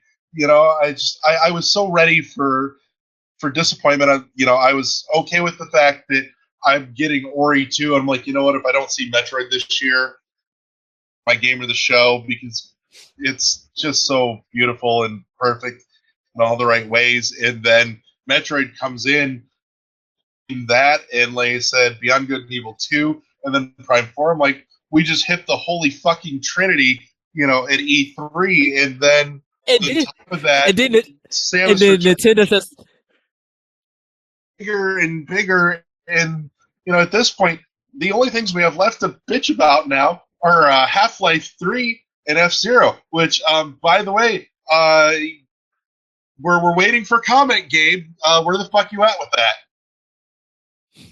So, yeah, like I told Rey and Corey, I like Nintendo snatched everybody wigs and purses and shoes and everything with this conference. Like they just smashed it. And they were just like, here, Metroid Prime 4, but we're doing development, so we can't show you nothing. But we're gonna give you a little bit something extra, babies. Metroid Samus Returns, and then they gave us the amiibo, and that Metroid amiibo is gonna sell out pretty quick because everybody's gonna be squishing the Metroid itself. Like, yes. Guys, I hate to do it, and thank you for inviting me on to cream myself a little bit more. But I got to go pick up a larva of my own here, and then get back to doing a few other things. Eddie, I will hit you up with a message so that we can record in a little while as well. All right. Larry, where can we find World 11 Podcast? You'll find us all over the place on Twitter at World1_1 Podcast. Click like on the Facebook page so you can get our news, content, reviews, and occasional giveaways and other goodies in your Facebook feed. Join the conversation, join the group on our forums group, World 11 Podcast Forum on Facebook, and you'll of course find us at our home on shoutengine.com as well as on iTunes and Google Play Music, DNA Network, Podknife, and coming soon to NGR Radio. Yes. Yay. Yes, I'm working on that as soon as Ed and I are done. I'm going the to be RSS feed. What? I've got a direct link for the RSS feed. Do you want it? Yeah, go ahead and send it to me. I'll that's the dynamic feed that'll update. So yeah, go ahead and send that to me. Will do. Guys, take it easy. Thank you so much. Bye, Larry. See you, Larry. See you tonight. Take it easy. Yeah, I'm adding optional opinion. I'm adding optional opinion and World 11 to the show pages of NGR Radio. I love you guys so much. Like I honestly, I would like to do more with you and Larry than anything else right now. Like I love you guys and your interviews and stuff so much that it's just like, yeah, I'm just, everything is just, it's amazing. Don't get me wrong. I love Matt and I love NGR Radio. I'm just saying, yes. World 11 is also amazing. What about optional opinion? I don't get no love. Optional opinion's amazing, Ed. No, really, it is. It is. We keep forgetting my baby. I'm like, that's my podcast. Very hard for it. Oh man, this game looks amazing. Oh my gosh, this looks so good. Just in Rocket League to see Mario Karts. Oh, that would be super fun. Crossplay. What in Rocket League? Yes. Yeah, well, they confirmed there's Nintendo stuff in this version of Rocket League, so that'll be interesting. It's gonna be so weird, like if you're cross playing with someone on Xbox One and you just see this cart drive by with a Mario hat on. Because they confirmed platform play. That's interesting. They're really showing off the characters for Xenoblade right now, by the way. If you guys are still watching and hanging out with us on the stream. I do only have a few minutes left, though. I should probably spend time with my wife since I'm off today and she's not at work today. So. Oh, well. Everybody, I'll go ahead and plug in. On Twitter at that retro code. You can also hear Nintendo Power Block at NGR Radio on YouTube. You can hear my podcast, Optional Opinion, at SoundCloud, iTunes, Google Play, the Anonymous Radio Network.podbean.com. I am going to do a follow-up to the E3 conferences. I'm sorry, everybody, for being late. I'm just going to combine all the conferences that I didn't do, which is Microsoft, Ubisoft, Sony, and now Nintendo and Bethesda. Like, so I'm gonna do all 5 in one show. You also go read my stuff, the moment at skirmishfrogs.com. And yeah, listen to my other podcast also at World 101 Podcast at shoutengine.com that I do with Larry Giver. Thank you guys for joining us for this episode, for this live stream. Nintendo just once again just killed it. Yeah, we'll probably go more in depth on Thursday's show, probably, of everything that happened during the Nintendo Treehouse and the Direct and all the other Switch games that were announced not on the Nintendo's Direct, like the Mario Rabbids stuff. Like, there's a lot of stuff I think we should get into on Thursday. So that episode is going to be interesting. Yes. Like I said, we're returning. This is not a normal episode of Power Block, but it will be going up on the feeds just for your listening pleasure. It's not a standard episode, but next time we will have a proper episode of E3. This was an amazing E3. Yes. I mean, what everybody else announced compared to what Nintendo announced, like I was hyped for a lot of games, and then Nintendo just kind of blew everything out of the water with their announcements and their showing. Like, this Xenoblade looks amazing right now. But yeah, you can. Yeah, I guess I'll go ahead and plug myself. You can follow me on Instagram at Corey in HD, on Twitter at Corey Hudson in HD. You can find this show on our NGR Radio YouTube page and on ngrradio.com. I'm actually going to go update the website right now with some things from World 1-1 and Optional Opinion from Edward and Larry's. Gosh, you guys need to go back and listen to some of the interviews they've been doing lately. It's amazing. What else is there? Sorry, I'm just entranced in this battle system. You can also check out all of our content on ngrradio.com. I need to get to writing again. I haven't been writing in a long time. Ed's put some reviews and some current things up there, though. So Ed's keeping up. Ed's the good one. Ed's the one that keeps up on everything. Yay. What else? I think that's it. We'll see you on Friday, I guess, for our normal episode. Yes. Thank you guys for watching this live stream. We will see you guys later. All right. Have a good time, everybody. Enjoy the rest of E3 and